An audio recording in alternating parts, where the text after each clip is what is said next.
por el Consejo Mexicano de Psiquiatría, investigador invitado en la Unidad de Ensayos Clínicos en Adicciones y Salud Mental del Instituto Nacional de Psiquiatría, directora médica de los Servicios en Salud Mental y Adicciones del Hospital Ángeles Pedregal. Y para terminar con broche de oro, la doctora Paola Iturralde Rosas Priego con el tema ¿Cómo será la nueva normalidad? Ella es ginecóloga obstetra, certificada por el Consejo Mexicano de Ginecología y Obstetricia, máster en cenología por parte de la Universidad de Barcelona, segunda secretaria propietaria de la FEMECOG, cursando actualmente la maestría en alta dirección. Como verán, excelentes ponentes, no tengo la menor duda que aprovecharemos este webinar.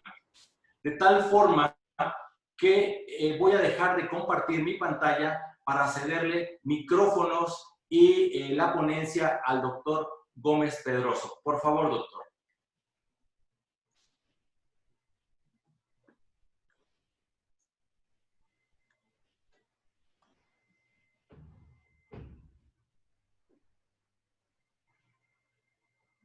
Muy buenas noches, tengan todos ustedes. Para mí es un gusto el poderlos saludar.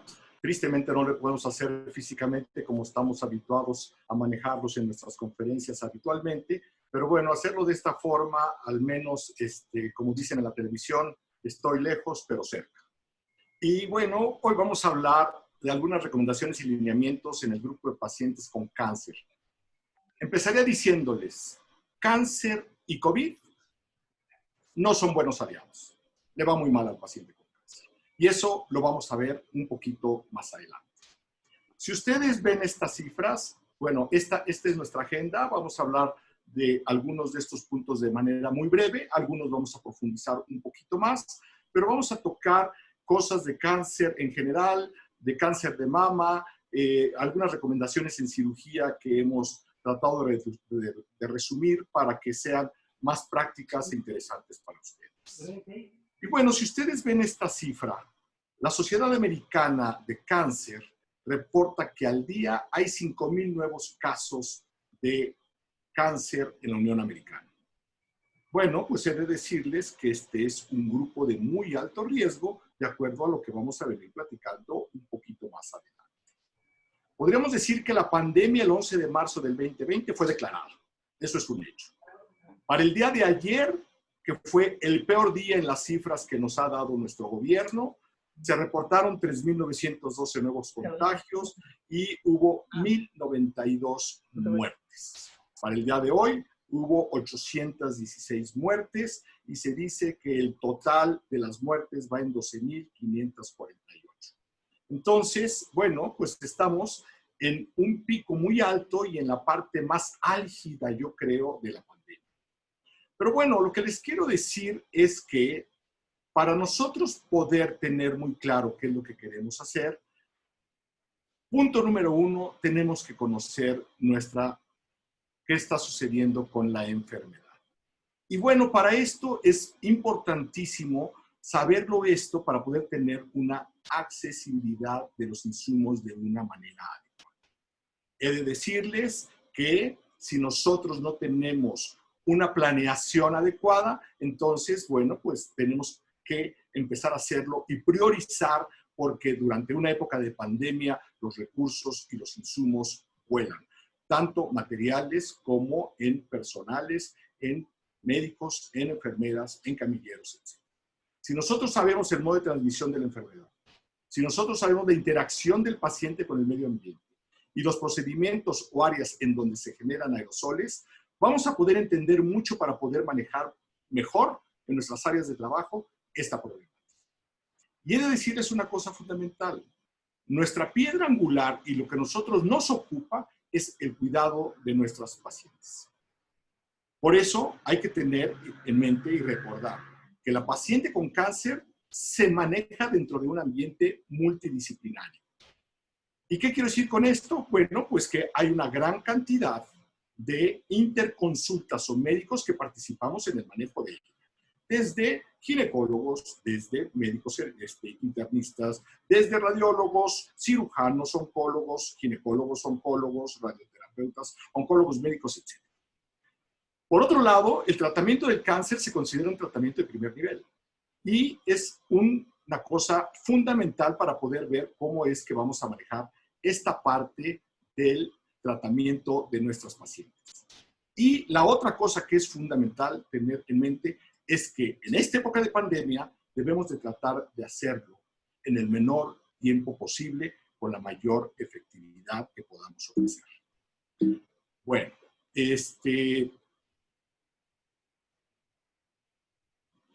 ¿esto a qué nos obliga?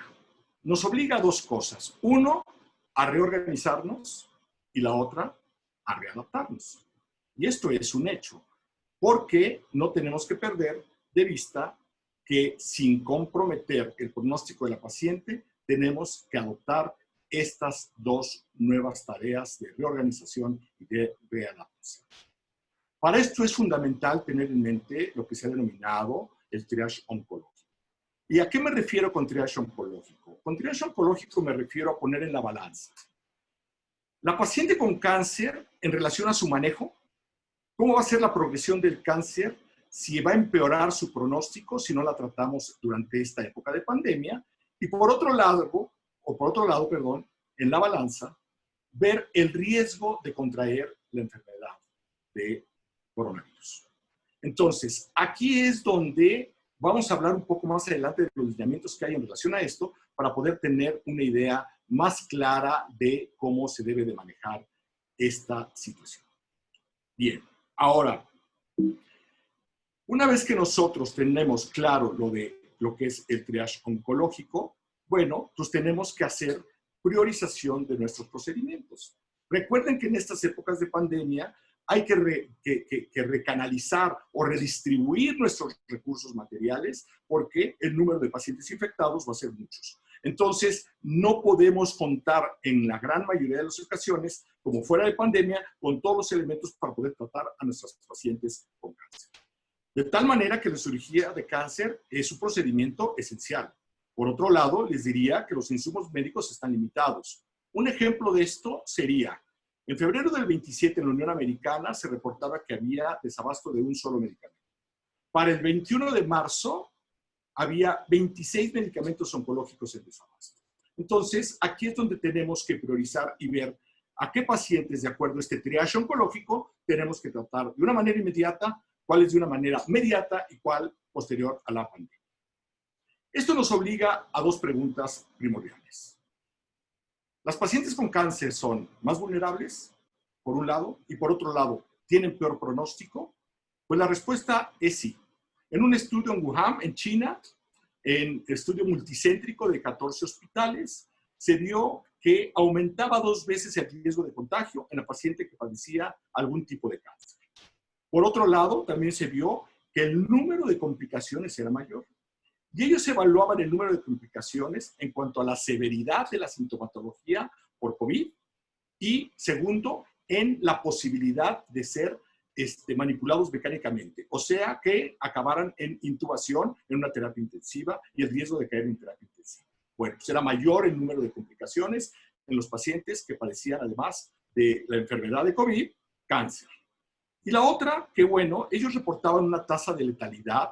En Wuhan la reportan en China de 2.3. Aquellas pacientes que tienen cáncer asociado se incrementa a un 5.6 y se va a más de 7 cuando tienen además comorbilidades asociadas. O sea, aparte del cáncer, de la infección por COVID, tienen hipertensión, diabetes, coronariopatías, etcétera. Estos pacientes todavía les va mucho peor. Esto es lo que ellos reportan de mortalidad. En nuestro país se reporta esta mortalidad, este porcentaje de mortalidad. Una tasa del 10.7. Entonces, si tenemos esta tasa del 10.7 y le aumentamos el cáncer y le aumentamos comorbilidad con obesidad, hipertensión y diabetes, que son el común denominador de mucha de nuestra población, no quiero saber cómo nos va a seguir viendo con esto de la mortalidad. Por eso es fundamental tener en consideración y en mente este triage oncológico del cual platicábamos hace unos minutos. Este es un trabajo muy bonito que se hizo ahí en Wuhan, en el cual es un estudio multicéntrico de 14 hospitales y observen lo que pasó aquí. Aquí se estudiaron pacientes con COVID-19 y pacientes con cáncer más COVID. Entonces, si nosotros analizamos en estas gráficas la muerte y viendo cómo las barras naranjas, las pacientes con cáncer y COVID, que fueron 105, y pacientes sin cáncer con COVID, 536, en ambos grupos, los grupos de edad eran muy similares, la comorbilidad asociada era muy similar en cuanto a hipertensas, diabéticas, obesos, etcétera. Eran muy equilibrados ambos grupos en relación a patología asociada. Pero observen lo que sucedió en relación a la muerte. Observen lo que sucedió con el ingreso a la unidad de cuidados intensivos. Observen la exacerbación de los síntomas severos por la enfermedad de COVID en relación con la paciente que no tiene cáncer y observen la manipulación mecánica, o sea, que acabaron en ventilación este tipo de pacientes. Esto es lo que se dio en este estudio multicéntrico de 14 hospitales en relación a este grupo de pacientes. Si seguimos comparando en este mismo trabajo lo que pasó con los diferentes tipos de cáncer, aquí lo van a poder observar. Las variables son las mismas: muerte, ingreso a la unidad de cuidados intensivos, sintomatología severa y ventilación mecánica. Observen los tipos de cáncer. El más común fue el hematológico y se hablaba principalmente de linfomas, leucemias y mielomas. El segundo fue pulmón y el tercero fue gastrointestinal. Pueden observar que el de mama no jugó un papel fundamental en cuanto a muerte, ingreso a cuidados intensivos. Sí juega un papel aquí muy similar y se habla que no hay una diferencia significativa con la paciente infectada que no tiene cáncer en relación a la diferencia con los otros tipos de cánceres que observen en cuanto a intubados y en cuanto a sintomatología severa es mucho más aparente. Si nosotros continuamos con esto, van a poder observar cómo les fue con los diferentes tipos de terapia a estas pacientes con cáncer y COVID en relación a las pacientes que no tenían cáncer. Y bueno, pues al grupo que más mal le fue fueron las pacientes tratadas con inmunoterapia. Posteriormente a la cirugía, la combinación de COVID en paciente con cáncer y hacer cirugía conlleva un pronóstico muy desfavorable en cuanto a su recuperación, con un porcentaje alto de mortalidad, con un porcentaje alto de complicación y con un porcentaje muy alto de una recuperación posoperatoria muy torpe y muy tórpida. Entonces, si nosotros tenemos detectada una paciente, hay que esperar el hacer cirugía hasta que no mejore de su cuadro infeccioso por el COVID. Porque si no, la estamos sometiendo a un riesgo mayor de comorbilidad y de muerte a este grupo de pacientes. Y lo pueden ver aquí. Esto es lo más, por eso cuando empezaba la frase inicial que les dije, COVID y cáncer no son buenos amigos. Si nosotros vemos esta gráfica con pacientes en cáncer avanzado, etapas 4, cánceres metastásicos, observen la diferencia en relación al cáncer no metastásico y a la paciente sin cáncer, cómo se dispara en cada una de las variables y vean la mortalidad en este grupo de pacientes. Entonces, en pacientes que no tienen enfermedad metastásica, las diferencias no son significativas, pero en el grupo de pacientes en etapa avanzada y cáncer metastásico, la verdad les va bastante mal. He de mencionarles que existe, bueno, en base a esto, ¿en qué nos tenemos que enfocar nosotros? Ya hablamos un poco en relación al uso óptimo de los recursos, de la redistribución de los recursos materiales y del personal médico y paramédico en los hospitales, pero hay que tener en consideración otros dos puntos muy importantes. Primero, balancear el retraso en el tratamiento. O sea, si estamos hablando que muchas veces no es lo ideal someter a las pacientes a cirugía por riesgo de infección o porque están infectadas o por el riesgo de que vayan a adquirir la infección, entonces tenemos que hablar de diferentes grupos de pacientes para poder balancear el retraso en su tratamiento y más adelante lo vamos a ver muy claro en algunos lineamientos. Y por otro lado, tenemos que mitigar el riesgo de manejo multidisciplinario en época de confinamiento. ¿Por qué? Porque no vamos a traer a la paciente con el oncólogo médico, ahora ve que te revise el cirujano, ahora ve con Ana de la Fuente porque necesitas apoyo psiquiátrico, ahora ve con la nutrióloga. No. esto tenemos que mitigarlo, tenemos que hacerlo de una forma un poquito más concreta y creo que aquí la telemedicina juega un papel fundamental. Si nosotros tomamos el segundo punto, que es balancear el retraso en el tratamiento, bueno, en estos anales de medicina interna hubo un ejercicio por parte de ellos donde se hablaba que se debería de catalogar el retraso de más de 3 meses, menos de 3 meses o hacerlo inmediato, y hablaban de un grupo en el cual se hablaba de cirugía, de hemato-oncología y de radio-oncología. Ustedes ven cuando el pulgar está hacia arriba es que debe de hacerse un tratamiento inmediato. Cuando el pulgar está a la mitad, podría hacerse una valoración de riesgo-beneficio en este grupo de pacientes para ver cuándo se debería de hacer el tratamiento o no. Y se difiere el tratamiento inmediato cuando el pulgar está hacia abajo. Lo que les quiero decir es que este grupo que trabajó esta publicación del balanceo en el retraso en el tratamiento, habla de 3 meses. Y dentro de toda la bibliografía que revisamos de los diferentes centros oncológicos, es el que más tiempo da y es el que menos estamos de acuerdo en relación al manejo de los pacientes. Cuando hablábamos de mitigar el riesgo de manejo multidisciplinario, bueno, pues creo que lo más importante y lo que juega un papel fundamental aquí es la telemedicina, porque la telemedicina, además de que es eficaz, puede ser inmediata la consulta. Entonces esto le da mucha tranquilidad a la paciente y hay muchos grupos en los cuales el riesgo es mediano o bajo que se pueden solventar por este tipo y no con pacientes de manera presencial. Entonces esto hay que tomarlo en cuenta. Cada vez hay más usuarios médicos y pacientes que lo solicitan. Yo hoy di una asesoría por telemedicina y bueno, cada vez lo vamos a ver con mayor frecuencia. Antes de pasar a los lineamientos, porque costó mucho el poder deducir cuál era el mejor o cuál era el grupo que lo más fácil lo daba de manera más sucinta y más entendible, pues tuvimos que meternos un poco a la búsqueda en PubMed para saber qué está sucediendo con todo esto de las publicaciones en los últimos 5 meses. Y la verdad es que es impresionante la cantidad de papers que se pueden ustedes encontrar.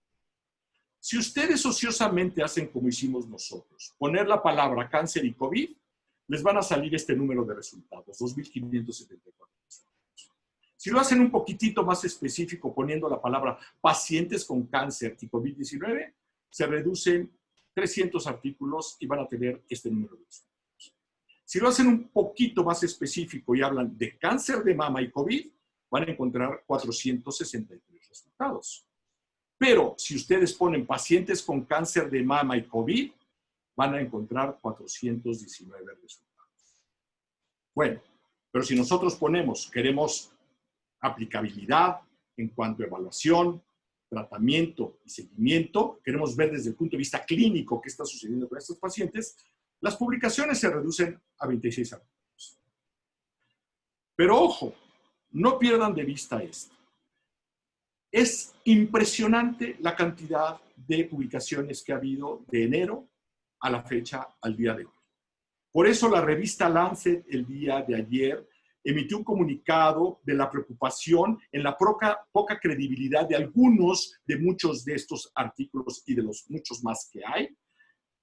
Misma preocupación se sumó la revista Science apoyando esta moción de que ojo con la credibilidad de todo lo que está publicado. Muchos de estos son estudios retrospectivos, no son observacionales, están muy limitados en el número de pacientes, etcétera, y todo se está aceptando y todo se está subiendo. Entonces, por eso hay que tener mucho cuidado en qué es lo que estamos viendo. Pues después de hacer un análisis de muchos artículos de esta bibliografía, decidimos que la parte más práctica para hablar de lineamientos en relación a cáncer de mama están hechos por ESMO. ESMO es la Sociedad Europea de Médicos Oncólogos y ellos hacen unas recomendaciones adaptadas al manejo y el tratamiento del cáncer de mama cuando en la época del COVID y con COVID-19. Y lo interesante de esto es que lo hace en relación a la frecuencia y cómo hacer las consultas externas, en el diagnóstico radiológico, en la cirugía, en oncología, tanto en etapas tempranas como etapas metastásicas, en radiooncología y en recomendaciones específicas o especiales. Vamos a tocar los 4 primeros puntos que creo que son los que más contacto tenemos nosotros, los ginecólogos, y más si no hacen ginecología oncológica, más que radiooncología y cosas más específicas de oncología médica. Bueno, si nosotros tomamos este estudio, la ESMO lo clasifica de esta manera. Prioridad alta intermedia, prioridad intermedia y prioridad baja. Alta se refiere a la paciente que está en peligro de muerte, que esté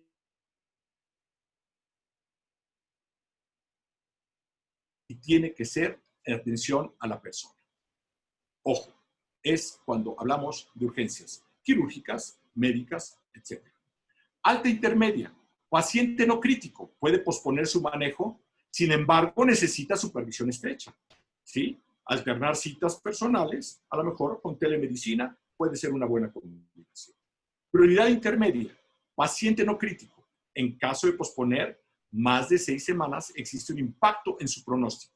Entonces, aquí se toma, a diferencia del artículo inicial que vimos de los anales de medicina interna, se toma como límite 6 semanas.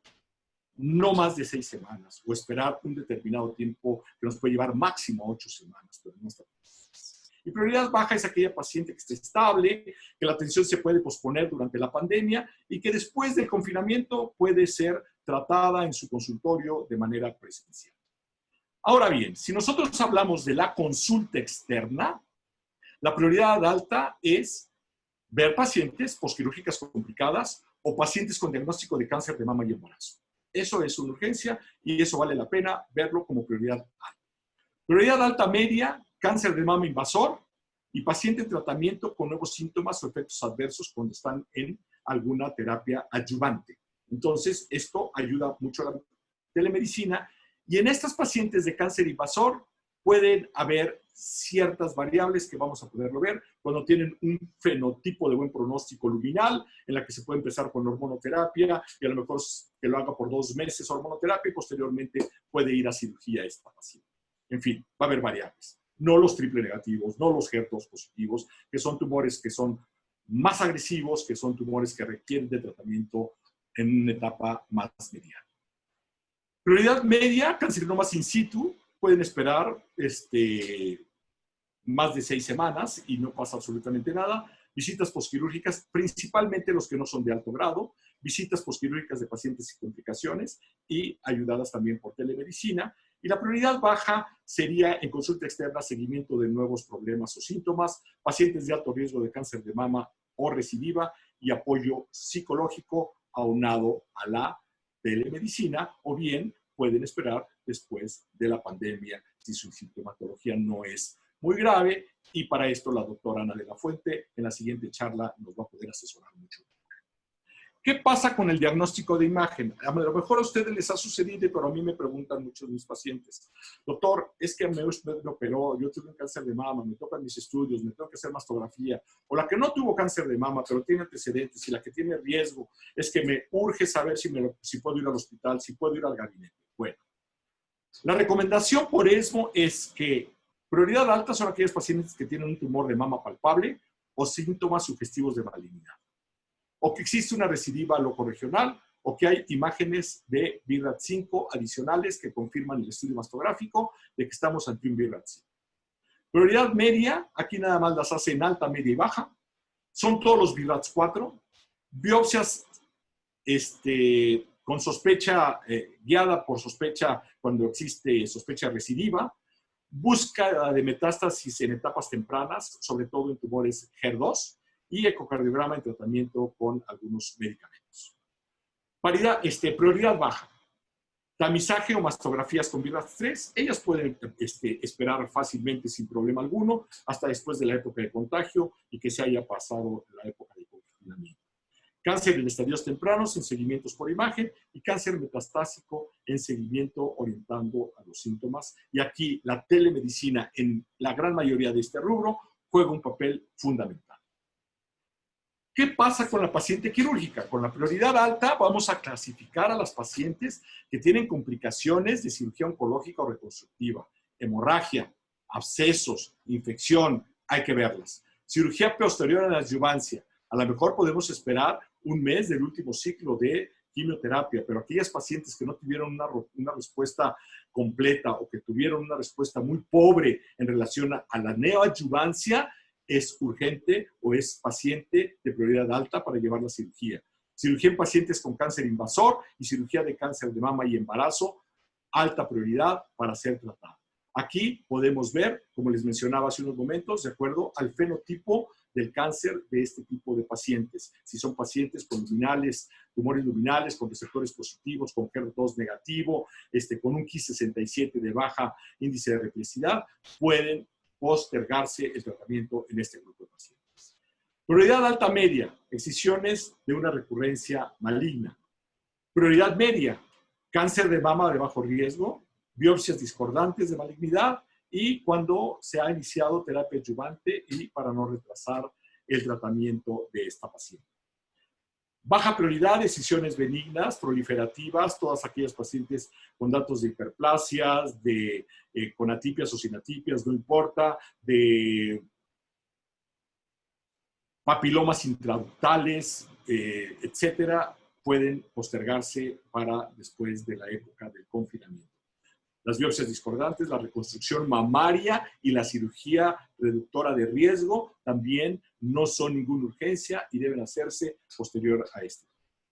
Y brevemente les comento algunos datos importantes de las pacientes en oncología médica de prioridad alta, que serían básicamente la neoadyuvancia y adyuvancia en tumores triples negativos y dos HER positivos, hormonoterapia en pacientes con receptores positivos, finalización de quimioterapia neoadyuvante que ya se ha iniciado, algunos tratamientos adyuvantes específicos con terapias órgano blancos en tumores HER2 positivos o que están en ensayos clínicos. La prioridad media sería para mujeres posmenopáusicas con cáncer en estadia 1, con tumores de bajo grado o grado intermedio, locurillares. En ellas hay que iniciar radioterapia. Estamos hablando de pacientes con buen pronóstico, con receptores positivos.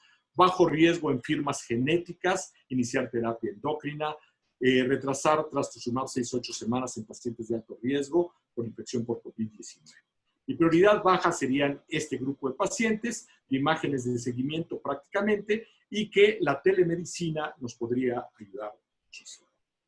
Como ustedes ven, ESMO catalogó en prioridad alta, media y baja, y en algunas oportunidades puso alta intermedia, como fue en el caso de acá. Alta, media, alta, alta, media, luego hay una media y hay una baja. Bueno, existen otros grupos. Esto es el consenso, por así decirlo, de los oncólogos médicos, de la Asociación de Oncólogos Médicos de Europa. Pero bueno, ¿por qué no? De Estados Unidos también tenemos una clasificación. No la voy a analizar como la otra, es un poquito más compleja, son muy similares en muchas cosas en cuanto al manejo y priorizar a las pacientes, pero bueno, esta recomendación la llamaron priorizar, tratar y triage, y se juntaron estas 5 grandes instituciones. Para ustedes, a lo mejor la más conocida es el National Comprehensive Cancer Network, que es el que da todos los lineamientos para todos los tipos de cáncer, la Comisión de Cáncer, del Colegio de Radiólogos, en fin, una gran cantidad de instituciones muy importantes, más la suma de 16 hospitales. Aquí ellos lo que hicieron fue hacerlo de una manera con letras. A es prioridad alta, B intermedia y C baja. Y la B la dividen en B1, B2 y B3. B1, mayor urgencia, mediana urgencia y baja urgencia dentro de la B. Entonces ellos lo hablan de A, B y C. Y bueno, son algunas de las recomendaciones que ellos dan. Las imágenes generalmente las dan en prioridades B y C, no hay tanta urgencia. Las pacientes con mutaciones menores de 40 años a BRCA1 y BRCA2, no retrasar más de 6 meses su tratamiento. En cirugía, retrasar lo más posible y valorar mejor neoadyuvancia en este grupo de pacientes. Reconstrucción con expansores o implantes es lo único que se admite. No se vale hacer TRAMS. cirugía conservadora si hay unidades de radioterapia disponible, y posterior a la quimioterapia se puede retrasar máximo 8 semanas el tratamiento en este grupo de pacientes. Pero bueno, después del análisis de tanta información, nosotros les queremos dar estas medidas prácticas en cirugía. Y dentro de estas medidas prácticas en cirugía están consentimiento informado, como ustedes lo hacen para cada procedimiento que hacen quirúrgico. Bueno, seguirlo haciendo, pero además hay que explicar el riesgo de contagio de SARS-CoV-2. Entonces hay que tener un consentimiento informado para SARS-CoV-2. 2, si es factible, en mi hospital donde yo trabajo, incluir la prueba de PCR en los exámenes preoperatorios. 3, participación del personal esencial. Lo sentimos mucho con los estudiantes, con los internos, con el estudiante de enfermería, con todos. El equipo médico es el que tiene que estar. Tiene que haber 2 anestesiólogos, porque la intubación debe ser en una caja de acrílico, y uno tiene las manos ocupadas dentro de la caja del acrílico y el otro anestesiólogo o un asistente de anestesia le tiene que estar ayudando a pasar medicamentos y a pasar todos los insumos que requiera el anestesiólogo. Entonces, hay que estar los esenciales. No podemos tener más gente de la requerida en el quirófano. 2, el otro punto, minimizar uso de instrumentos que generen vapor o humo, porque se ha visto que es una manera de transmitir la enfermedad. Electrocauterios, disectores ultrasónicos, instrumentos de sello, ahora con tantas pinzas que se utilizan de este tipo, tanto en cirugía laparoscópica como abierta. Y si el paciente es COVID positivo, dar el manejo adecuado. Todo esto sería tema de otra plática en relación a qué se tiene que hacer y cómo se tiene que manejar el equipo, pero bueno, es importante tenerlo, y la protección del personal adecuada y de todo el equipo quirúrgico. Estos lineamientos son los que se hacen en el hospital donde trabajo yo, que es el Hospital Ángeles del Pedregal. Aquí está la clínica de mama que manejamos nosotros. Y en estos pacientes programados se tiene que pedir prueba de PCR de SARS-CoV-2 con resultado negativo, con vigencia máximo de 3 días. 2, resultado de PCR caduco, o sea que tenga más de 3 días, se deberá realizar, si queremos operar a esa paciente, prueba y o tomografía de tórax y esperar resultados para programar la cirugía. En pacientes con franca urgencia, tomografía de tórax, perfil preoperatorio que conlleve además proteína C reactiva, dímero D y ferritina. El médico valorará si es necesario la PCR para SARS-CoV-2 al concluir el procedimiento. Y aquellas pacientes en los cuales está comprometida la vida, hay que resolver la urgencia quirúrgica, el manejo como paciente positivo a COVID y tomar las pruebas necesarias en cuanto el caso lo permita. Esto es lo que se hace en la institución donde nosotros trabajamos. Y bueno, ya casi para terminar, he de decirles, cuando pase la pandemia, que a nosotros tristemente nos falta mucho porque estamos en el pico máximo, se va a tener que estabilizar nuestro sistema de salud. Segundo, va a haber un rezago en el tratamiento de muchas otras enfermedades enorme. Y además va a haber un análisis que tenemos que hacer de la morbimortalidad por otras patologías que se han desatendido.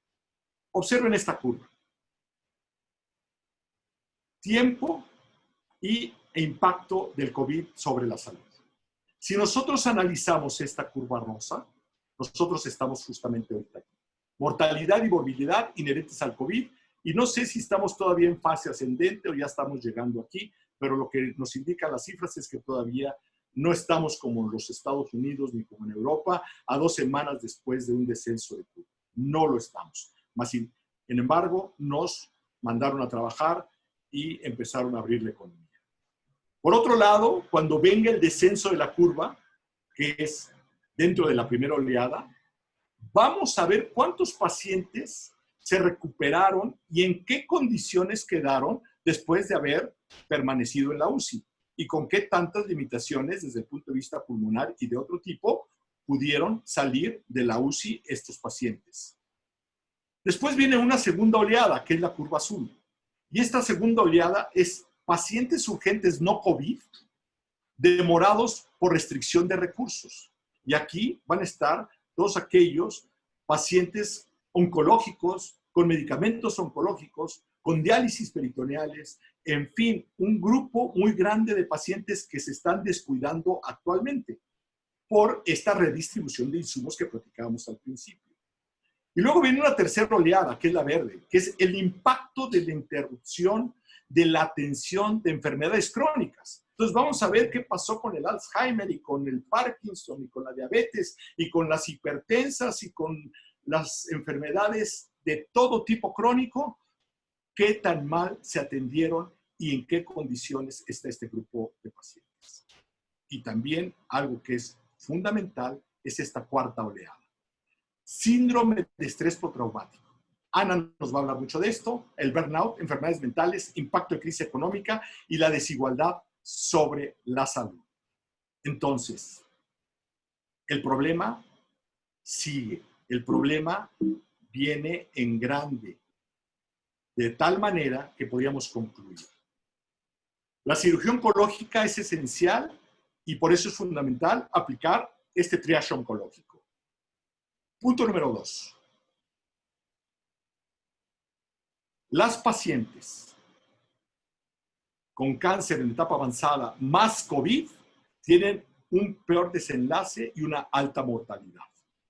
Las pacientes de cáncer de mama en etapas tempranas con COVID se ha visto que no tienen diferencia significativa con el grupo que no tuvo cáncer. Y las pacientes que eran sometidas a cirugía oncológica se debe de descartar que tengan infección. Obligado, porque si no, su pronóstico de cirugía con infección también es muy sombrío. Idealmente debemos solicitar la prueba de SARS-CoV-2 en preoperatoriamente y prepararnos para las oleadas del impacto de la salud post-pandemia. Por su atención, muchísimas gracias. Voy a dejar de compartir mi pantalla para que venga la siguiente conexión. Gracias. Doctor Javier Gómez Pedroso, agradezco mucho su importante y muy demostrable todo lo que nos ha expuesto. La verdad es que pareciera que empiezan a llegar las primeras olas atendiendo a su excelente charla, pero lo que viene detrás es un tsunami. Es decir, así es como resumo esta última fase que me pareció bastante interesante. Ya habrá tiempo para ir resolviendo al final de que pasen todos los ponentes toda la serie de preguntas. Les invito a que las empiecen a hacer, por favor, y al final de la charla de los tres daremos respuestas a cada una de ellas. Cedo los micrófonos y la pantalla a la doctora de la Fuente, quien nos va a hacer favor de hablarnos sobre respuesta emocional durante el confinamiento. Gracias, doctora de la Fuente, si fuera tan amable. Muchas gracias, doctor Dante. Primero que nada, quiero agradecer a las autoridades que me invitaron y al doctor Gómez Pedroso y a la doctora Iturralde para hablar de este tema. Y si me permiten, pues voy a compartir mi pantalla para empezar con mi presentación. Ok. Y, bueno, a mí me pidieron un poquito para hablarles acerca de lo que son los estados emocionales por el confinamiento, lo que está sucediendo a través del confinamiento. Y yo creo que hay que partir de una premisa, ¿no? Y una premisa importante, ¿no? Todo lo que involucra la respuesta de la comunidad hacia los brotes, simplemente la vamos a definir por la percepción del riesgo. Decía el doctor Gómez Pedroso en una de sus últimas diapositivas acerca de lo que está pasando cuando nos empezaron a dar permiso para salir, ¿no?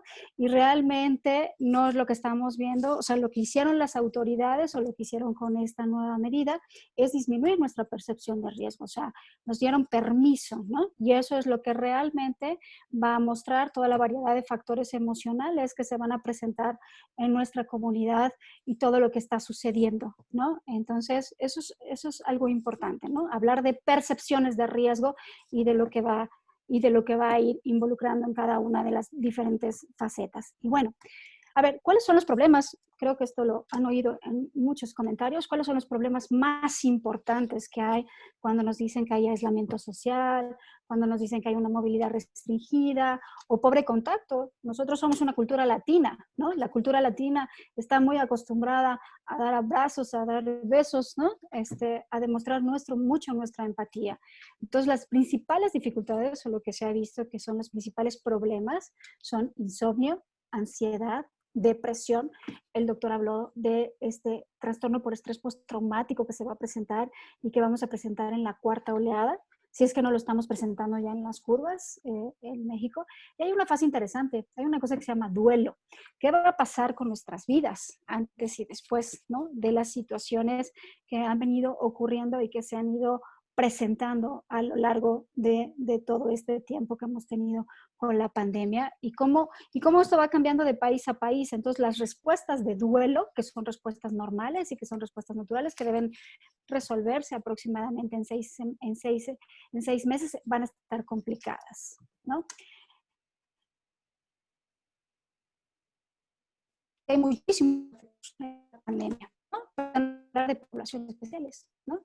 Y las poblaciones especiales, pues para estar enfermos y familias, por supuesto, personas en condiciones preexistentes físicas y mentales, y eso es una consideración importante. Ahorita hablaron de cáncer y todo el riesgo que tiene y cómo tienes que priorizar para los trastornos de cáncer, pues igual tenemos que hablar con pacientes con diabetes, igual con hipertensión, con pacientes con Alzheimer, que en todo este tiempo pues van a tener mucho más tendencia a psicosis por sus condiciones mentales, ¿no? Todos los que tienen condiciones previas de tratamiento y cómo van a tener los abordajes para esto. Realmente lo que hay es una exacerbación de este tipo de cuadros, ¿no? Se diferencian en muchos, por supuesto, todo lo que tiene que ver con trabajadores de salud, ¿no? Y especialmente todo lo que tiene que ver con enfermeras y médicos que trabajan directamente con pacientes y en cuarentena, ¿no? Porque al final lo que tiene que ver con trabajadores de salud, enfermos y familias, pues está muy relacionado, porque al final los trabajadores de salud también van a dar estas contenciones a los enfermos y a las familias. Entonces también hay que entrenarlos a ellos para hablar de situaciones de crisis. Entonces de por sí ya tienen que hablar de situaciones para abordar y hacer todo el tratamiento que tienen que ver con el cuadro respiratorio. Encima van a tener que explicar a los familiares y explicar a los enfermos lo que les está sucediendo. Entonces, algo que es importante es considerar todos estos factores de estrés psicológico que ocurren en los trabajadores, ¿no? Y creo que es algo importante mencionar por lo que les comenté, ¿no? Son las primeras personas que están en estas primeras líneas de acción y que van a estar en contacto directo. ¿Y cuál es? Pues algo que ya sabemos mucho, que es la percepción de que estas personas puedan contraer la infección, por supuesto, todo el miedo que esto genera mucho. Hay un tipo de ansiedad que se llama ansiedad anticipatoria, ¿no? Cuando nosotros tenemos la información da poder, entonces eso nos va a generar mucho más angustia porque genera mucho más todos pensamientos obsesivos, ¿no? Sobre este tipo de problemáticas. Todo lo que tiene que ver con la vida laboral, cómo ha afectado nuestra vida laboral, esto que estaba haciendo el día de hoy, ¿no? Que esto es un webinar, no estando en presencia, donde puede haber una interacción mucho más directa. Bueno, eso ya es una afectación en nuestra vida laboral. ¿Cómo lo tenemos que implementar, no? Ahora ya no damos consultas por telemedicina, como decían por ahí, damos asesorías médicas por telemedicina, ¿no? Y a veces pueden ser mucho más complejas, ¿no? De lo que está ocurriendo. Por supuesto, lo que tiene que ver con ánimo depresivo.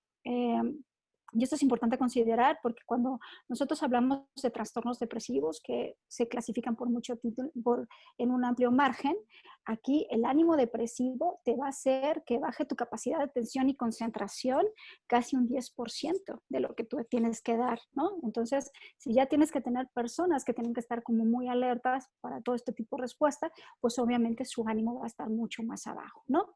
Trabajar en unidades de alto riesgo, eso es algo, y por ejemplo, cuidar un paciente o cuidar muchos pacientes, ¿no? Nosotros sabemos que las condiciones como están en nuestro país, pues no es que contemos enfermera por paciente, ¿no? Muchas veces una enfermera cubre muchos pacientes o muchas veces un solo médico o un equipo de médicos está atendiendo a un grupo muy importante. Entonces, esas condiciones van a mermar mucho más todo lo que tiene que ver con los estados emocionales de los pacientes, ¿no? Y, por ejemplo, algo que es importante se ha discutido muchísimo es sobre recibir los apoyos que se están dando. Esto tiene que ver con la seguridad. Pero también tiene que ver con lo que hacemos durante los equipos de trabajo, ¿no? Cuando una de las principales cosas que se empezaron a implementar o que empezaron a implementar la atención gubernamental, los equipos de trabajo, fue cómo recibir este apoyo en salud psicológica para los trabajadores, ¿no? Cómo iba a ser este apoyo y cómo lo iban a recibir, ¿no? Y realmente ha costado muchísimo trabajo implementar estos programas, porque también ellos están teniendo otro tipo de preocupaciones. Entonces, les ha costado mucho trabajo hacer este tipo de interacciones. La preocupación, se empiezan a incrementar mucho la preocupación sobre uno mismo, y algo que ocurre muchísimo es estas cosas de somatización, ¿no? Ahora resulta que todos los que de repente le rascan la nariz o de repente empiezan a tener un poquito más de tos o empiezan a tener un poquito más de rinorrea, o sea, algún otro síntoma, ¿no? Ya tienen COVID, ¿no? Y eso aumenta las ideas obsesivas y eso empieza a incrementarse mucho más, ¿no? A ver, esto yo creo que es uno de los puntos más importantes acerca de cómo contagiamos y cómo llevamos el miedo a tener el contagio con los familiares o con otras personas alrededor, ¿no? Otra parte importante es no tener acceso a estas pruebas a través de todo el ambiente laboral y todo lo que el estar aislado también.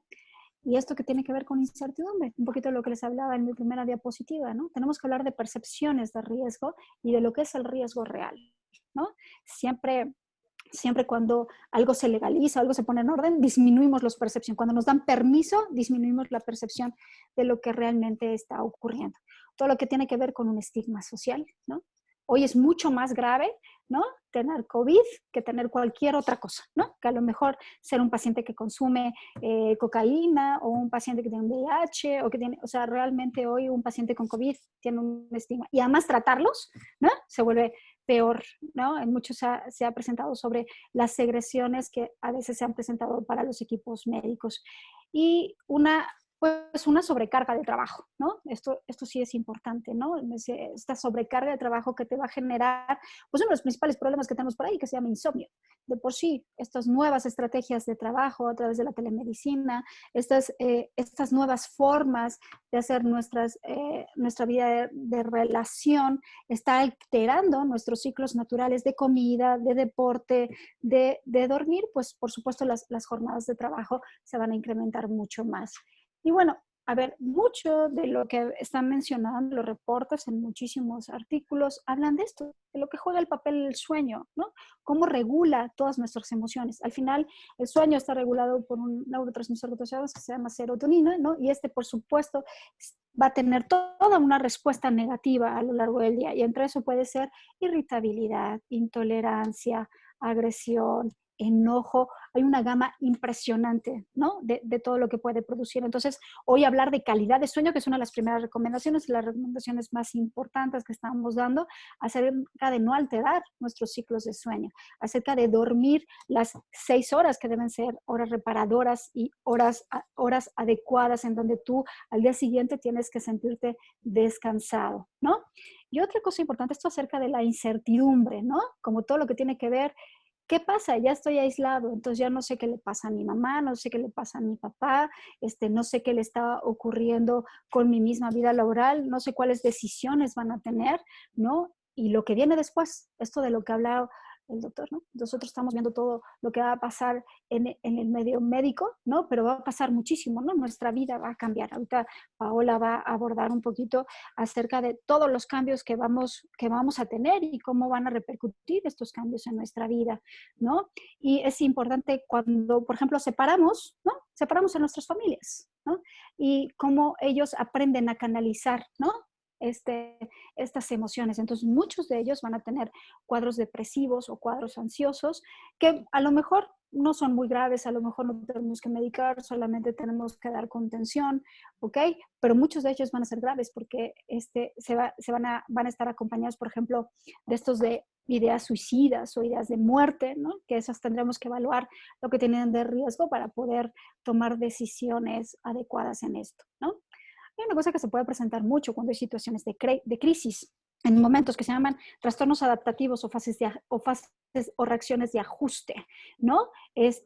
realmente eso solamente lo tenemos que ameritar para vigilancia. Hay que vigilar cuadro sintomático y el cuadro sintomático de este tipo de cosas principalmente es problema en sueño, problema en alimentación, ¿de acuerdo? Y estado de ánimo bajo. Entonces, pues, eso uno tiene que evaluar antes de poder integrar un trastorno depresivo como tal, que a lo mejor dure 2 semanas con ánimo bajo, apatía, problema para dormir, problemas en alimentación, problemas conductuales, ¿no? Realmente lo que se ha estipulado una prevalencia de trastorno depresivo mayor, que ya hablamos de un tratamiento grave, es un 7% después de un brote, ¿no? O sea, un 7% de nuestra población que no tenía problemas depresivos va a presentar un trastorno depresivo. Eso sin pensar en los que ya estaban diagnosticados, en los que ya recibían un tratamiento y en los que ya traían un problema importante, ¿no? Entonces, por supuesto que se va a complicar todo esto, ¿no? Hay algunos otros estudios que han mostrado acerca de que el 30% cuando es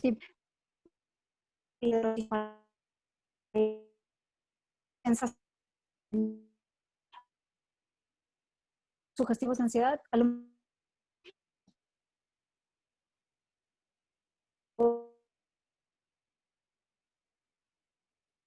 por ejemplo,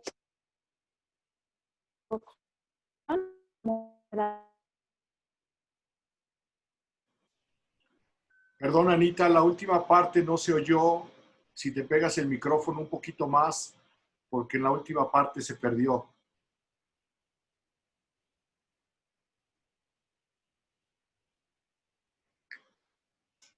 Pareciera que internet. está teniendo problemas la doctora Ana con su internet. Perdón, es que se fue la luz, una disculpa. Adelante, doctora Ana, por favor. La seguimos escuchando. Ok, gracias. A ver cómo la compartir, Pati. Vale, ok. Disculpa. Una disculpa, tuve un incidente en la casa, ¿sí? Entonces, estamos hablando de esto de depresión o ansiedad, ¿no? Y, por ejemplo, más o menos aproximadamente el 44% de los pacientes sobrevivientes con algún trastorno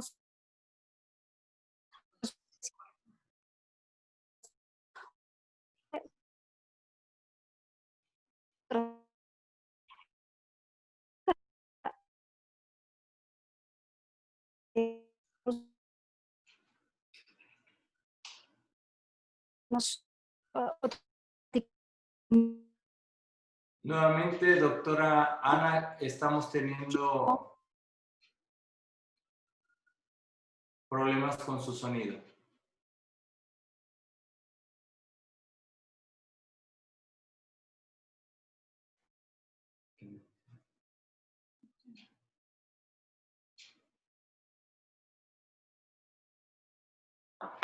Si gustan, nos enlazaremos después con la doctora Ana. Si gustas, Ana, o Ismael, si gustas compartirnos la pantalla, por favor.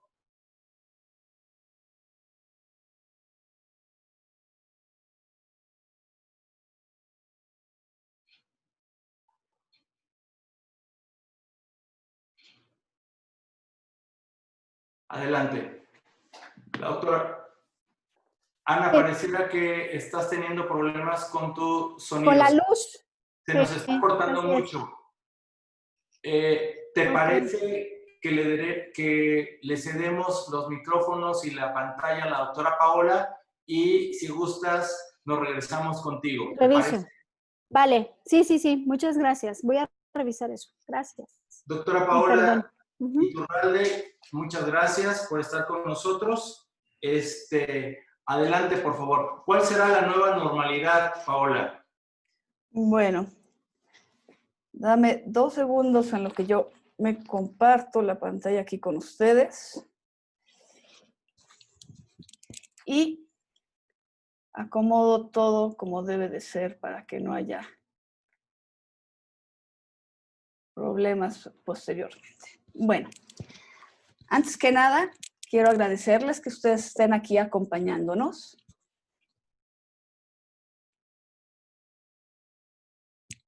quiero mandar, en nombre del Consejo Directivo de lo que es la FEMECOG, un abrazo solidario para todos ustedes que hayan perdido un ser querido o algún familiar durante esta pandemia.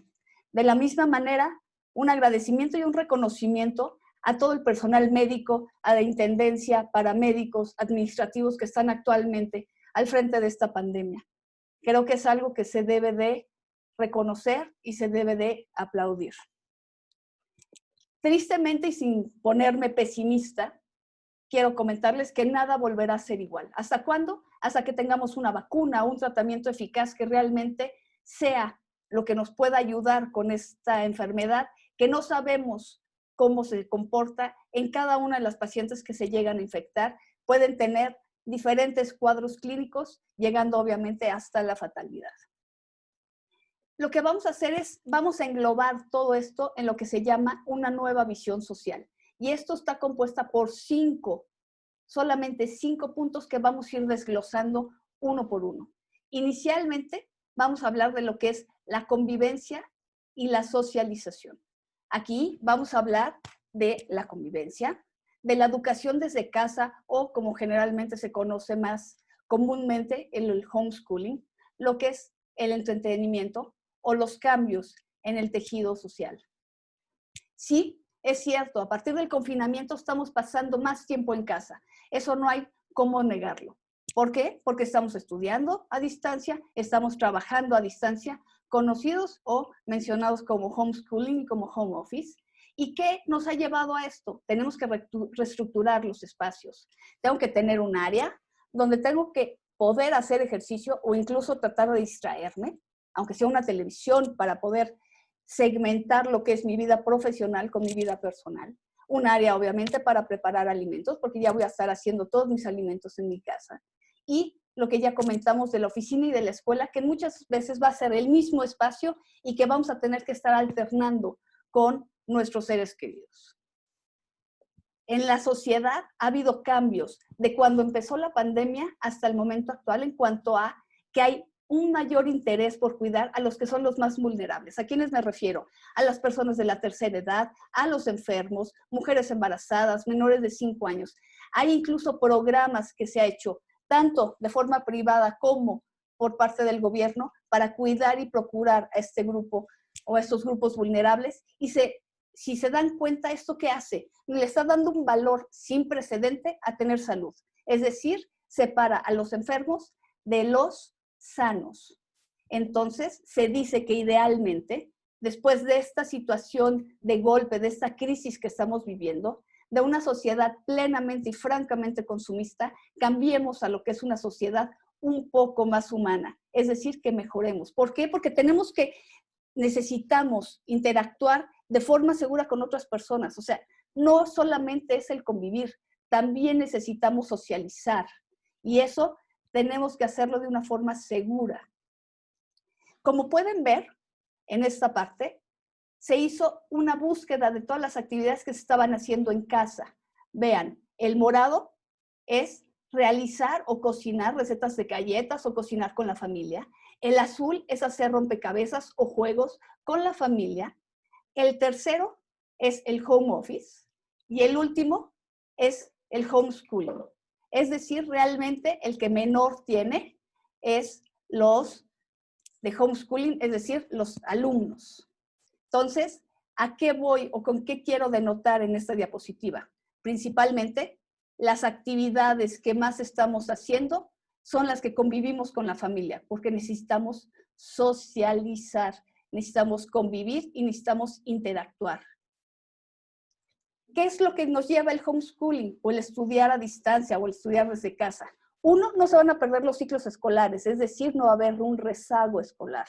Les va a enseñar a los alumnos a ser autodidactas, a ser responsables, que saben que tienen unos objetivos escolares que tienen que cumplir y que ellos son los responsables en cuanto a esto. Obviamente los tiempos de traslado están completamente obliterados y esto conlleva que va a haber un menor riesgo de contagio. Y lo más importante, tanto para los alumnos como para los docentes, el uso de herramientas tecnológicas que se llaman las TICs y las TACs, que son tecnología, información y comunicación. Y las TACs tecnología, aprendizaje y conocimiento. Esto es a lo que nos estábamos, o muchas personas estaban renuentes a incorporarlos a lo que es el sistema educativo. Actualmente ya no hubo opción y se tuvo que empezar a implementarse. ¿Cuáles son los contras?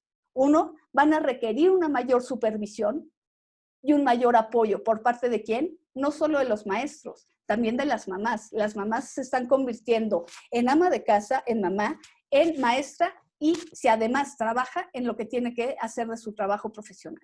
Es decir, necesitan una mayor supervisión. ¿Y qué decir con las personas que no tienen opción o que tienen trabajos esenciales y que han tenido que estar saliendo fuera de casa o que tienen que salir? Aquí va a ser un franco problema o dificultad para que se puedan llegar a lograr los que son los objetivos escolares. Y algo que es muy triste es que esta educación a distancia ha hecho más evidente y más franca la desigualdad que existe. Muchas veces se ha dicho que en México, o que hay dos Méxicos, y sí, aquí se denota y se nota más. Pero ahora vamos a ver, eso es lo que es el ideal, eso es lo que sería la visión social que quisiéramos que pasara después de la pandemia.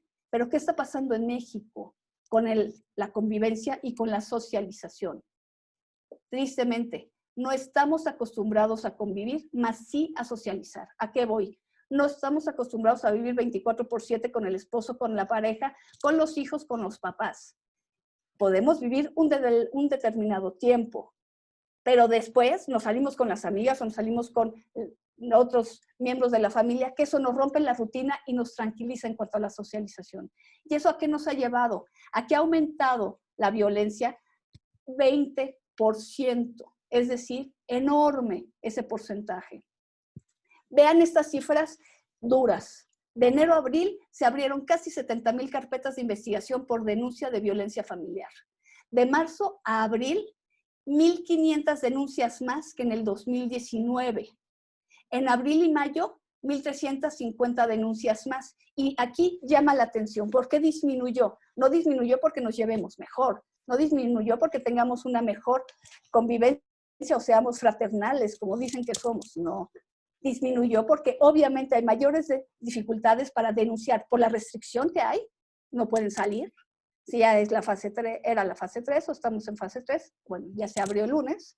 Y por temor al contagio.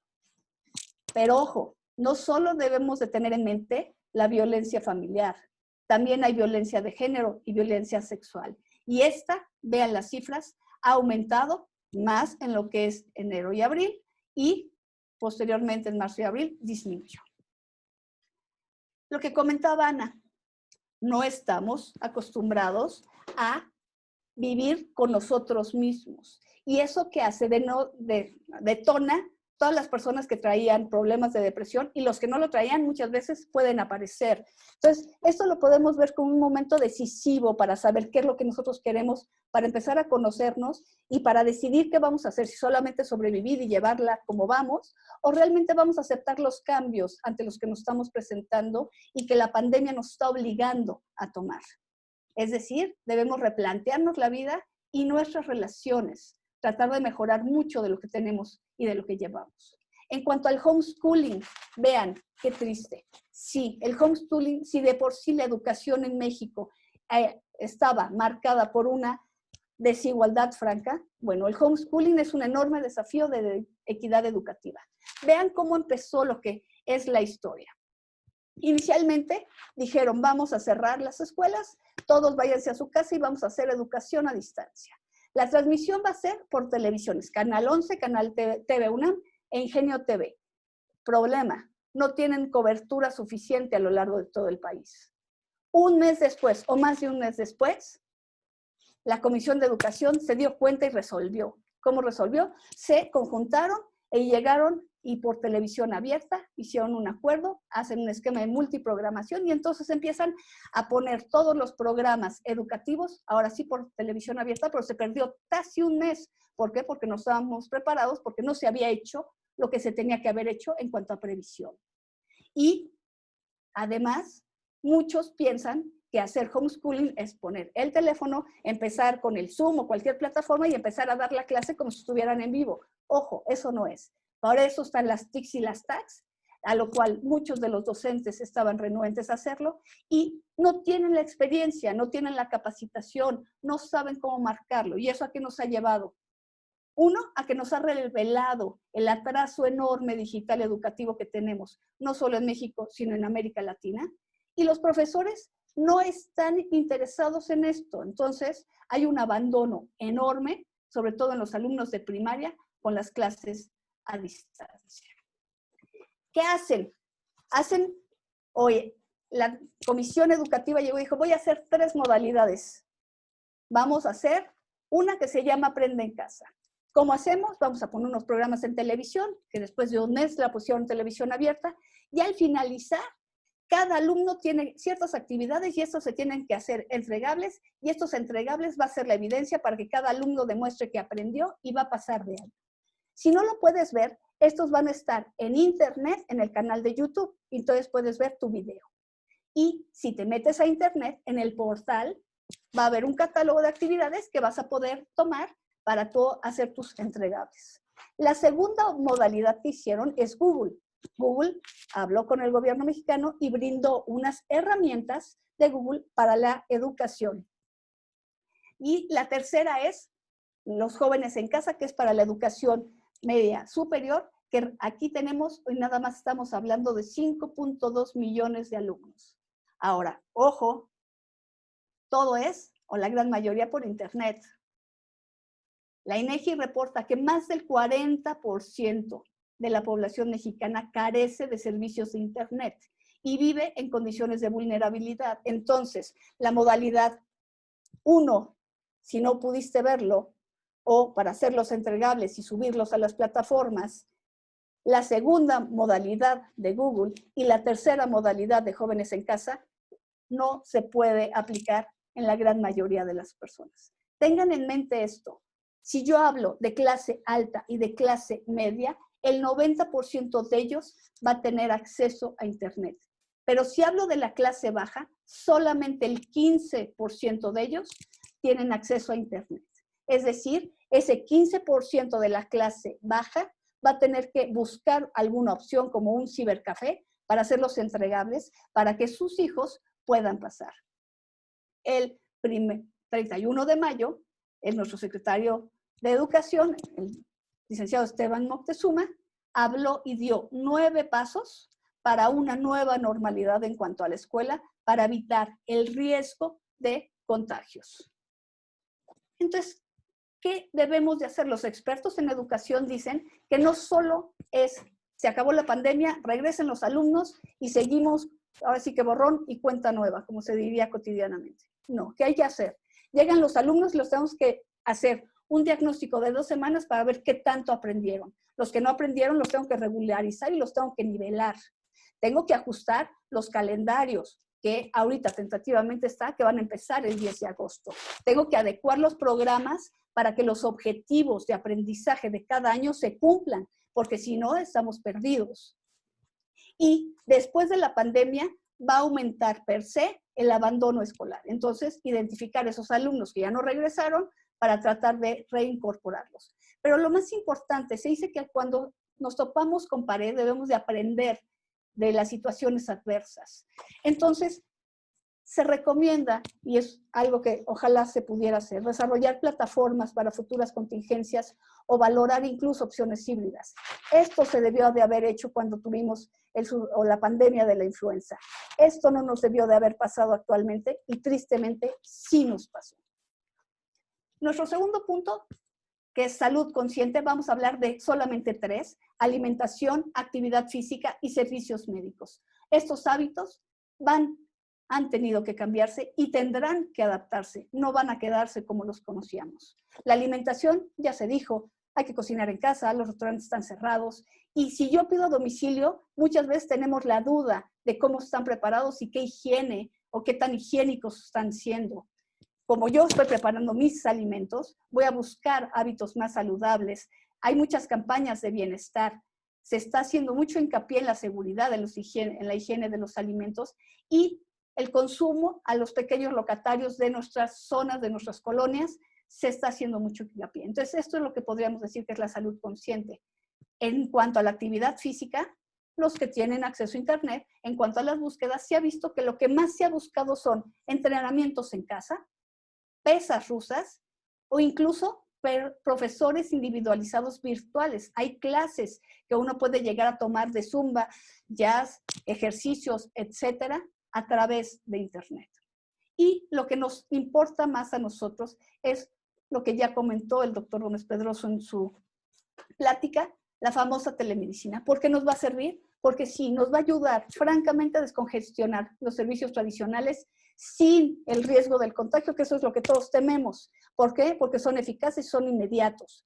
Que aquí es donde tenemos que tener mucho cuidado porque el paciente espera eso, inmediatez. Pero nosotros también debemos establecer muy bien nuestros tiempos, nuestros horarios, igual que como se hace con el trabajo a distancia.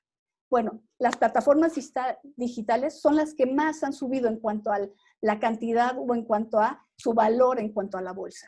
Se dice que han subido 700% el número de consultas digitales y se le dan al usuario dos opciones. Una, hablar con un especialista en tiempo virtual, o la otra, se hace la consulta o la asesoría virtual y en un plazo no mayor a 2 horas va a tener la respuesta a esto. ¿Qué pasa?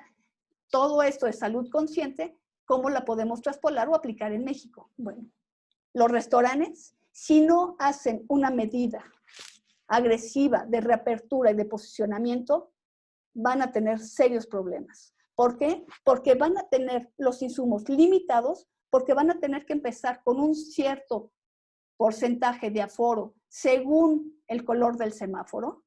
Es decir, no van a tener unos ingresos francos como antes y van a tener que invertir para poder trabajar. Es decir, van a tener que hacer las medidas de seguridad y de higiene, es decir, la sana distancia, que tengan que reservar antes de tiempo, los menús van a tener que ser digitalizados o con un QR, los meseros van a tener que traer caretas, guantes, cubrebocas, las mesas no van a poder estar puestas, sino en el momento de llegar se van a tener que poner. Realmente van a tener que hacer una inversión. ¿Y qué se reporta? Que el 65% de los restaurantes o morirán o tienen un alto riesgo de quebrar por el coronavirus. Se dice, y la Cámara Nacional de la Industria Restaurantera dice que el 15% de los restaurantes definitivamente ya no van a abrir, no pueden, no pudieron con la situación de la pandemia. Y el 50% va a depender de los apoyos. Pero ojo, el día de hoy, la propuesta por parte de Morena es que las personas retiren de sus afores para tener dinero. Es decir, yo dudo que vaya a haber algo de apoyo. Entonces, ese 50% que dependen de los apoyos, pues veremos cómo les va y qué opciones tienen. Está estimado que se van a perder 300,000 empleos en la industria restaurantera, es decir, un número muy importante. Y sí, los únicos que no se vieron tan afectados son los que ya contaban con servicio a domicilio. Es decir, no tenían ahí mesas, sencillamente era puro servicio a domicilio. En cuanto a los gimnasios, van a tener que hacer precios más accesibles, que sea sin fronteras, es decir, si yo me inscribo en un gimnasio en el Distrito Federal, hacer algunas alianzas con otras cadenas en otros diferentes estados para que yo también pueda usar esas instalaciones si es que llego a salir de la ciudad, porque después de este periodo de confinamiento, las más ponderadas van a ser las actividades al aire libre. Y si decido hacer ejercicio en un gimnasio, voy a tener miedo al contagio. Entonces van a tener estos que hacer ciertas adecuaciones, como poner acrílicos, mamparas, etcétera, y insistir en las sanitizaciones constantes. Vean, estas fotos son de unos gimnasios en Hong Kong y son lo que van a tener que hacer de las industrias. Y ahora sí, el tema más importante para nosotros como médicos, como ginecólogos, es la telemedicina. Se hizo una encuesta en Ipsos donde se dice que el 41% nunca las había utilizado, pero había escuchado de ellas. El 10% las había usado y el restante ni siquiera las conocía. Hay diferentes aplicaciones. Pueden dar solución tecnológica, dan asesorías o se pueden hacer por videollamadas. Existen actualmente, o las más importantes, 4 plataformas. Una es una que se llama Sofía y una que se llama Vive. Estas dos son gratuitas y son solamente con respecto a síntomas de COVID. La otra se llama Médico. Este sí hace consultas médicas a domicilio, pero previamente a mandar el médico hace una consulta virtual para ver si es necesario mandar al médico al domicilio o ya no. Entonces, si solamente me quedo en la consulta virtual, tiene un cierto costo, o la asesoría virtual, y ya después se va a la consulta a domicilio si es que el médico que hizo la asesoría así lo considera. Y la última plataforma se llama Medicato, y esta es solamente para médicos internistas y solamente son asesorías virtuales por teléfono. Si ustedes recuerdan, han escuchado que el gobierno de la Ciudad de México a través de Locatel está haciendo algo similar. Es decir, yo marco a Locatel, yo ya hice la prueba, se tardan entre 8 a 10 minutos en contestar. Lo hicimos el lunes para ver cuánto tardaba el tiempo y preguntan cuáles son los síntomas de COVID. Le dicen a uno si tiene una alta posibilidad o una baja posibilidad de contagio. Si lo ven que uno está muy grave, en un determinado tiempo, se dice que media hora, obviamente hasta ahí ya no llegamos, y hacen una videollamada para ver si es necesario la recomendación de que esa persona se vaya al hospital. Entonces, ¿qué podemos pensar? La telemedicina en México hoy por hoy tiene pros y tiene contras. Los pros son no salir de casa. Se llaman asesorías a distancia. Eso me va a disminuir el riesgo del contagio. Me pueden orientar, muchas veces no van a poder llegar a una impresión diagnóstica, pero sí nos va a servir para adelantar ciertos estudios para que cuando la paciente llegue, ya llegue con todo preparado para poder hacer esa valoración ya presencial. ¿Cuáles son los contras? Pues obviamente para muchos necesitamos la exploración física, porque estos son relevantes en muchas ocasiones para la impresión diagnóstica. No está establecido en México bien lo de la retribución monetaria. Por eso se dice que en lugar de decir consulta, se tiene que hacer asesoría para poder hacer un cobro. Y bueno, nosotros una revisión ginecológica tiene que ser presencial. Nuestro tercer punto es las nuevas formas de trabajo, lo que se llama el home office o trabajo remoto, y tenemos que buscar formas de innovar. Se ha visto que el famoso home office ha incrementado la productividad entre 13 hasta un 20% dependiendo de las actividades y el rol que esta persona desempeñe en la empresa. Cuando regresemos a la nueva normalidad, va a tener que tener nuestro lugar de trabajo lo mismo en cuanto a las medidas de higiene. Pero si yo tengo en una oficina donde es muy pequeñita y no puedo tener la sana distancia, ¿qué hay que hacer? Pues vamos a tener que replantear medidas, hacer reacomodo de espacios, poner mamparas, poner acrílicos para que cada uno de los cubículos estén separados. Y si no, hacer una opción híbrida, es decir, hacer un home office de unos días otros días otros, y eso nos puede llegar hasta reducir el 20% del personal en un mismo espacio y podemos hacer las adecuaciones que necesitamos en cuanto a higiene y en cuanto a la sana distancia. Es importante establecer horarios de trabajo. Para muchos creativos se dice que necesitan la socialización para poder tener creatividad. Entonces hay que hacer o insistir en la colaboración virtual. Pero ahora, ojo, ¿qué pasa en México? Solamente 2 de cada 10 empresas pudieron hacer el cambio de trabajar presencial a trabajar de forma remota. Se hizo una encuesta por Wellness and Productivity Project, donde vieron que 41% de los trabajadores se quejaban porque permanecían más tiempo conectados y porque el patrón o el empleador llegaba y quería todo de forma inmediata, rápido ya, sin importar la hora. ¿Por qué? Pues porque era muy fácil, porque solo era mandar un correo. 32% decía trabajar menos porque se podía organizar mucho mejor y podía poner sus cosas bien. Y 27% igual. 43% decía que podía comer más sano, comía en su casa, podía llegar a estar en su casa y prepararse sus alimentos. 55% se organizaban también que podían hacer actividad física. Y más, casi el 80% incluso podían dar o trabajar en pijama, o sea, es decir, en ropa cómoda. Sin embargo, a pesar de estas cifras tan interesantes, 75% dicen que no continuarían haciendo trabajo de forma remota y solamente el 41% aceptarían un sistema híbrido si es que se lo propusieran. Nuestro cuarto punto es la movilidad redefinida, es decir, cómo va a modificarse el transporte en cuanto a la nueva modalidad o realidad. Sí, hay personas que van a estar haciendo home office, porque yo tengo personas o conocidos que sus empresas les han dicho que ya no van a regresar de forma presencial hasta enero. Entonces, va a haber una disminución o reducción de traslados y del aforo vehicular. Y tengan en mente esta cifra, 19% de la población de la Ciudad de México provienen del Estado de México, de Hidalgo y de Morelos. Es decir, ese 19%, si logramos que se haga por trabajo remoto, no van a venir a la Ciudad de México y el aforo vehicular va a disminuir. Obviamente se va a ahorrar, estas personas no van a trasladarse y las que se van a tener que trasladar, al haber menores coches, va a ser más rápido su traslado.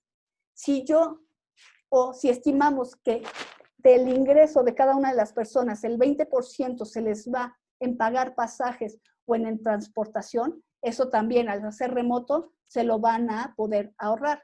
Y si ustedes han visto las noticias, actualmente se ha hecho mucho el hincapié en que se usen bicicletas o que se camine al lugar de trabajo.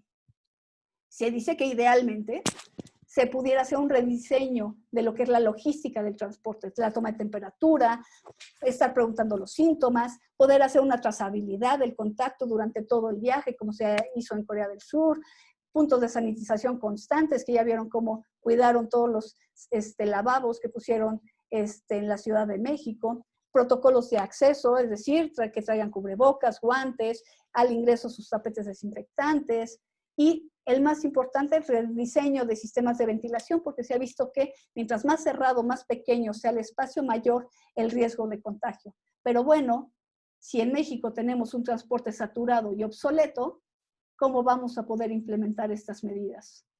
Y eso, piénsenlo, si hablamos del metro. Si ustedes ven esta foto, ahora sí que ha viajado en todas las redes, es del 2 de julio del 2020. Se mueven 4.6 millones de personas en el metro y 2.5 millones de personas en el tren eléctrico. ¿Cómo vamos a poder hacer una sana distancia y todas las medidas que queremos hacer? Y si las aplicamos, ¿cómo las vamos a mantener? Realmente es muy complicado. Y nuestro último punto, el consumo responsable. Vamos a ponerlo en 3 más importantes. Uno es la conciencia social.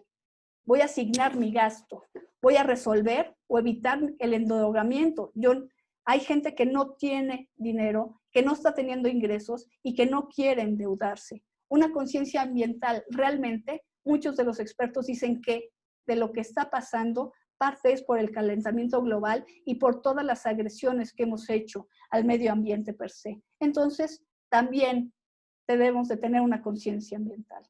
Y la más importante, la conciencia sanitaria, seguridad de todos los productos y de todos los servicios. Cuando nos imaginamos que íbamos a llegar a la casa o que si llegaban y nos traían el súper a domicilio, lo íbamos a desinfectar como si estuviera completamente contaminado. Eso creo que nunca hubiera estado en nuestra imaginación y lo estamos haciendo. Y vean, los hábitos han cambiado y van a seguir cambiando conforme pase el tiempo. De febrero a abril, lo que más se buscaba en todas las redes, cubrebocas y toallas desinfectantes, alimentos en latas, pastas, todo lo que no se descompusiera. México es plenamente consumista, 26 veces más de consumo versus 11 en América Latina. Y en abril y mayo ya cambió, ya lo que más se buscaba era la categoría de fitness, cuidado personal, juegos, y en el momento que entramos a fase 3, que se hizo lo de la ley seca, la búsqueda de la palabra cerveza aumentó hasta 1500%. ¿Por qué debemos de hacer hábito de consumos responsables? El 81% de los mexicanos están preocupados por la economía. El 21% no sabe cómo va a pagar sus deudas. Y ojo, los expertos calculan una caída en el Producto Interno Bruto en México entre un 7 a un 16%. Es decir, se exigirá y seremos más precavidos al comprar. Ojalá que después de esta crisis seamos más saludables, más responsables con el planeta y con mejores hábitos de higiene. Esto es lo que se llama actualmente la nueva visión social. En la Ciudad de México, ustedes saben, hay un semáforo que está puesto o se está rankeando por el porcentaje de ocupación hospitalaria. Estamos en el rojo, quién sabe cuánto tiempo más estemos en rojo. Vean, estas noticias son de hoy y de ayer. Más muertes, la gente sale, se han perdido 12.5 millones de empleos, no hay sana distancia. Es decir, como dice este titular, el regreso a la normalidad sin normalidad. Entonces, si tenemos que decir que de todo se tiene que aprender algo, las lecciones del coronavirus, sería que actualmente, hoy por hoy, estamos ante una crisis social, de salud y mental, que Ana ahorita nos va a decir y nos va a detallar más por qué. ¿Por qué estamos en esta crisis? Porque se ha demostrado nuestra vulnerabilidad ante desastres y enfermedades.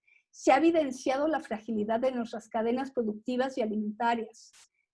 Se ha colapsado nuestras débiles redes de seguridad social y de servicios médicos. Se ha exacerbado la pobreza y, francamente, se ha agudizado la desigualdad. Está puesto que es el peor retroceso desde la crisis financiera del 2008. Se dice que se han perdido 1.2 a 2 millones de empleos. Ustedes recuerdan que les mencioné 12.5 millones cuando se suman los trabajos informales. ¿Qué nos va a llevar a que existan entre 12 a 16.4 millones de nuevos pobres? Entonces, no nos confundamos. No salimos de la pandemia, estamos saliendo de casa con la pandemia. Por su atención, muchas gracias.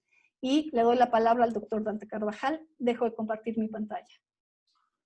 Doctora Paola, extraordinaria plática. Qué bueno que nos regresamos con la doctora Ana de la Fuente, psiquiatra, porque una vez que nos ha dado todos estos datos, son muy alarmantes y esperemos que la doctora de la Fuente nos levante un poquito más el ánimo.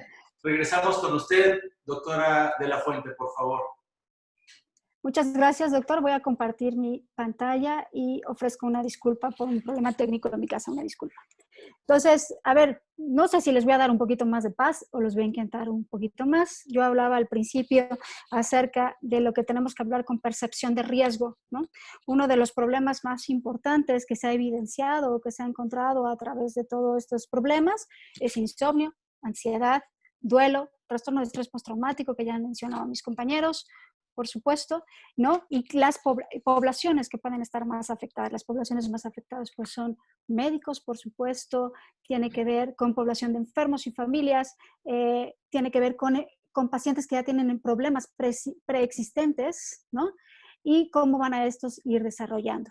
Y en cuanto a factores de riesgo, se han hecho como muchas cosas. Cuando hablamos de trastornos emocionales, pues por supuesto un factor de riesgo es ser género femenino, ¿no? Eso tiene que ver con mayor vulnerabilidad para los trastornos del estado de ánimo, ¿no? Algo de lo que hablan aquí importante, pues tiene que ver con bajo nivel socioeconómico, los conflictos interpersonales. Hablaba Paola acerca de todo lo que ha incrementado la violencia. Eso es cierto, aunque no se digan las estadísticas, y cómo es el patrón de nuestras relaciones, ¿no? Y algo que es importante, todos aquí tenemos redes sociales. Bueno, pues es un factor de riesgo. Hoy las redes sociales, las comunicaciones a través de las redes sociales hacen que se nos incremente mucho más la ansiedad, mucho más la angustia, mucho más los eventos depresivos por todas las informaciones. Las informaciones, como decía el doctor Gómez Pedroso, que no es correcta la información que se manda y cómo nosotros tenemos que ir haciendo diferente selección de las enfermedades. Algo que hemos hablado mucho que se llama resiliencia, es cómo nos adaptamos, ¿no? Cómo vamos adaptando a estos nuevos cambios que se están presentando. Y bueno, las personas que tienen más baja resiliencia, pues obviamente les va a costar mucho más difícil acomodarse a todos esos cambios. Y algo que es importante es el apoyo social. Nos han dicho mucho que cuidamos a nuestros pacientes mayores, que cuidamos a nuestros enfermos, pero hay mucha gente que está sola, ¿no? Entonces, todo esto de cómo se ha hablado, de cómo nos unimos siempre en México, en las catástrofes, en las crisis, se ha visto como mucho el apoyo que se ha dado entre este tipo de cosas, pero hoy se ha visto que es un problema, ¿no? El no tener los apoyos sociales suficientes, ¿no? Ay, Dios. No puedo pasar la diapositiva, perdón. ¿Por qué no puedo pasar? Me pasan... Ya está. Perdón. Se ha dicho, por ejemplo, algo que se estudió mucho es acerca de la psicosis, ¿no? Y algo que se ha visto es acerca de qué pasa con la psicosis, ¿no? Cuando se empezó a estudiar acerca del virus, se empezaba a hablar todo acerca de todos estos factores que tienen afectación del sistema nervioso central y lo que hablaban. Bueno, pues volvemos un poquito a lo mismo.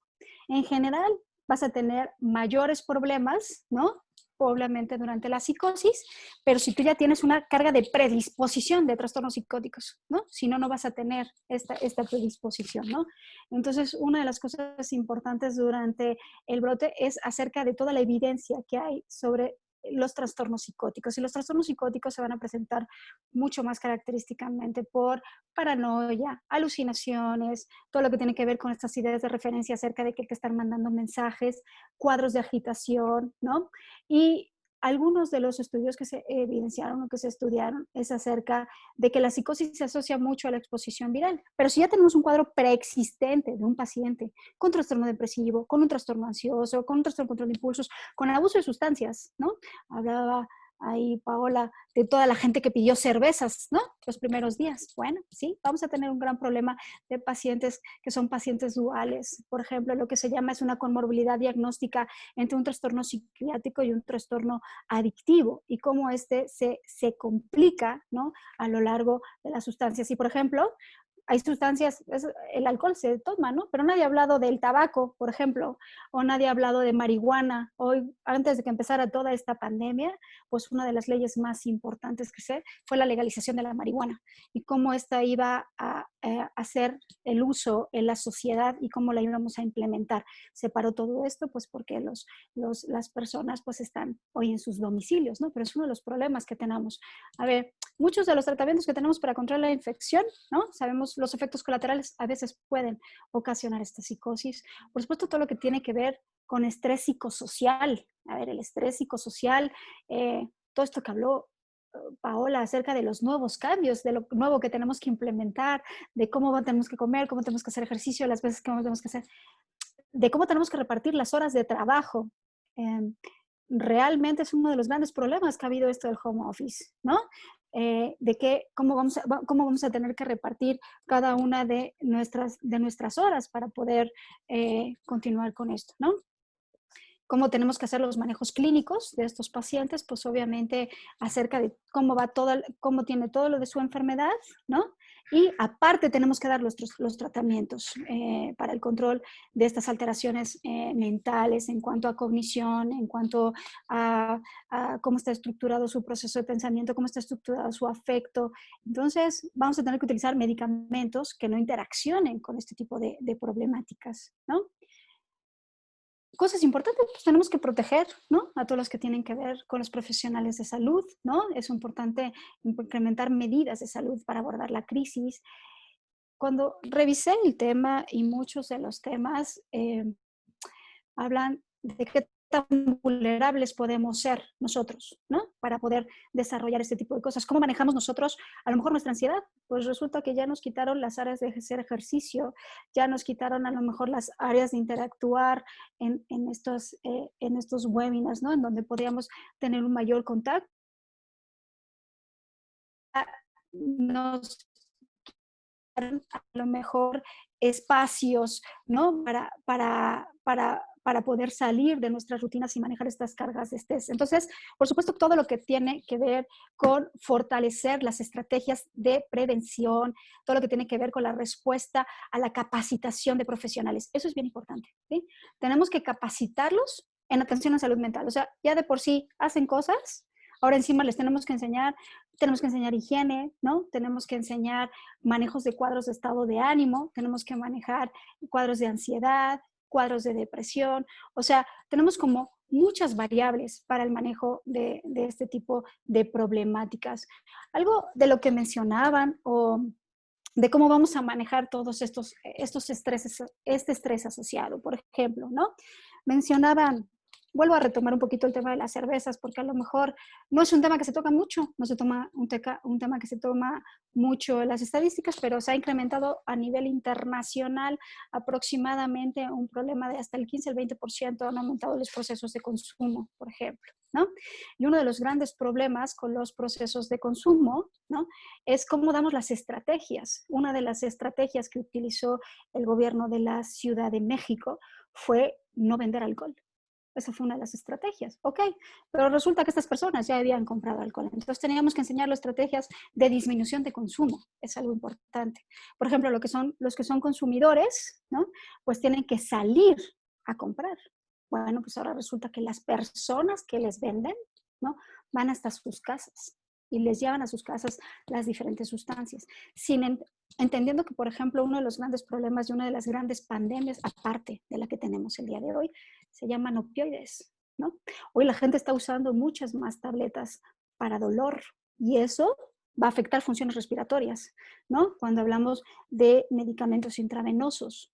Y muchas personas pues van a estar más infectadas, van a estar más inmunocomprometidas y van a tener muchas más repercusiones en este ámbito, ¿no? Entonces, si ustedes ven, tenemos depresión, tenemos ansiedad, tenemos psicosis, tenemos estrés postraumático, tenemos uno de los problemas más importantes que se llama insomnio, ¿no?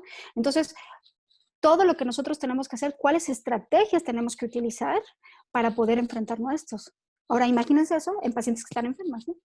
Pacientes que tienen cáncer, ¿no? Como lo que hablaron hace ratito, ¿no? El doctor Gómez Pedroso, ¿no? Hablar de una paciente que tiene cáncer con toda la expectativa que tiene una paciente de muerte, ¿no? Encima le vas a sumar algo más, ¿ok? Entonces los cuadros están mucho más complicados en este tipo de situaciones. Entonces, ¿cuáles son las primeras cosas que nosotros recomendamos o nosotros decimos que tenemos que saber? Estos son los famosos primeros auxilios psicológicos. Esto es una información que está abierta, la puede utilizar cualquiera. Pues primero tienes que establecer la seguridad, tienes que establecer la identidad, tienes que identificar las áreas y sobre todo conductas seguras, ¿no? Cuando hablamos de juicio, yo no sé cuántos pacientes o cuántas personas, cuántos de nosotros no hemos tenido un mal día en estos 3 meses de encierro y cuántos de nosotros a lo mejor se nos han desestructurado, ¿no? Y hemos tenido una manifestación errónea. Entonces, estas famosas conductas seguras, ¿cómo lo vamos a hacer y cómo le vamos a hacer? A ver, proporcionar información precisa y actualizada. Eso es algo importante. Algo que dijo Paola es, las autoridades mandaron un doble mensaje, ¿no? Quédate en casa, pero no salgas, ¿no? Así, quédate en casa, pero no salgas. Entonces, ¿dónde está la información precisa, no? Hoy corre la información muy rápido. Hoy tenemos muchos datos muy rápidos. Entonces, tenemos que dar esta información actualizada. Tiene que ser puntual, tiene que ser clara, ¿no? Tienes que maximizar toda la capacidad individual para cuidarse a uno mismo y a sus familias, ¿no? Y miren, en eso es algo, a ver, ¿quién va a ser los líderes de familia o quiénes van a ser los líderes, ¿no? De equipos de trabajo, cómo van a poder ellos poder trabajar con toda esta información y cómo van a poder ellos expresar y cómo van a poder liderar todos los equipos de trabajo, ¿no? Entonces, y sobre todo, cómo van a repartir las tareas. Algo que estaba diciendo ahí Paola, ¿no? Cómo cocinas sanamente, cómo haces el ejercicio, cómo lo distribuyes. Ok, sí, pero si yo pienso que tengo un paciente depresivo, que tenga un problema en atención, en concentración, en apatía, en astenia, o sea, en falta de energía para hacer todo esto, estas cosas que tenemos que implementar nos van a costar mucho más trabajo, ¿no? Esto de enseñar habilidades para tranquilizarse. Y miren, mantener ritmos naturales del cuerpo. Nutrición, sueño, descanso y ejercicio, que son cosas que nos han repetido hasta el cansancio y nos lo han dicho muchísimas veces, una y otra vez, ¿ok? Y algo que tenemos, yo no sé, ustedes, pero algo que han reportado, hacer estos famosos home office en casa, bueno, pues resulta que en vez de trabajar a lo mejor 8 horas o 10 horas, estás trabajando 12, estás trabajando 14, ¿no? Probablemente porque estás contestando muchas más inquietudes, estás arreglando muchas más cosas que les están pasando a los pacientes, ¿no?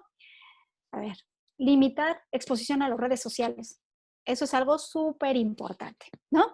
Y usar, por supuesto, utilizar hoy medios tradicionales cuyo uso aumenta el malestar general, ¿de acuerdo? O sea, nos van a inquietar, por supuesto. O sea, todos tenemos un chat donde todos los días nos llegan, no sé, 125 noticias, 625 noticias, cuántos nos enteramos, inmediatamente terminó la conferencia de López-Gatell y ya sabíamos lo que habían dicho, ¿no? Entonces, todo eso también es bien importante porque hay que depurar toda esa información que tú recibas para minorar lo que tienes que ver con los trastornos de ansiedad, lo que tiene que ver con los trastornos depresivos, lo que tiene que ver con los problemas de consumo, porque todo eso se va relacionando.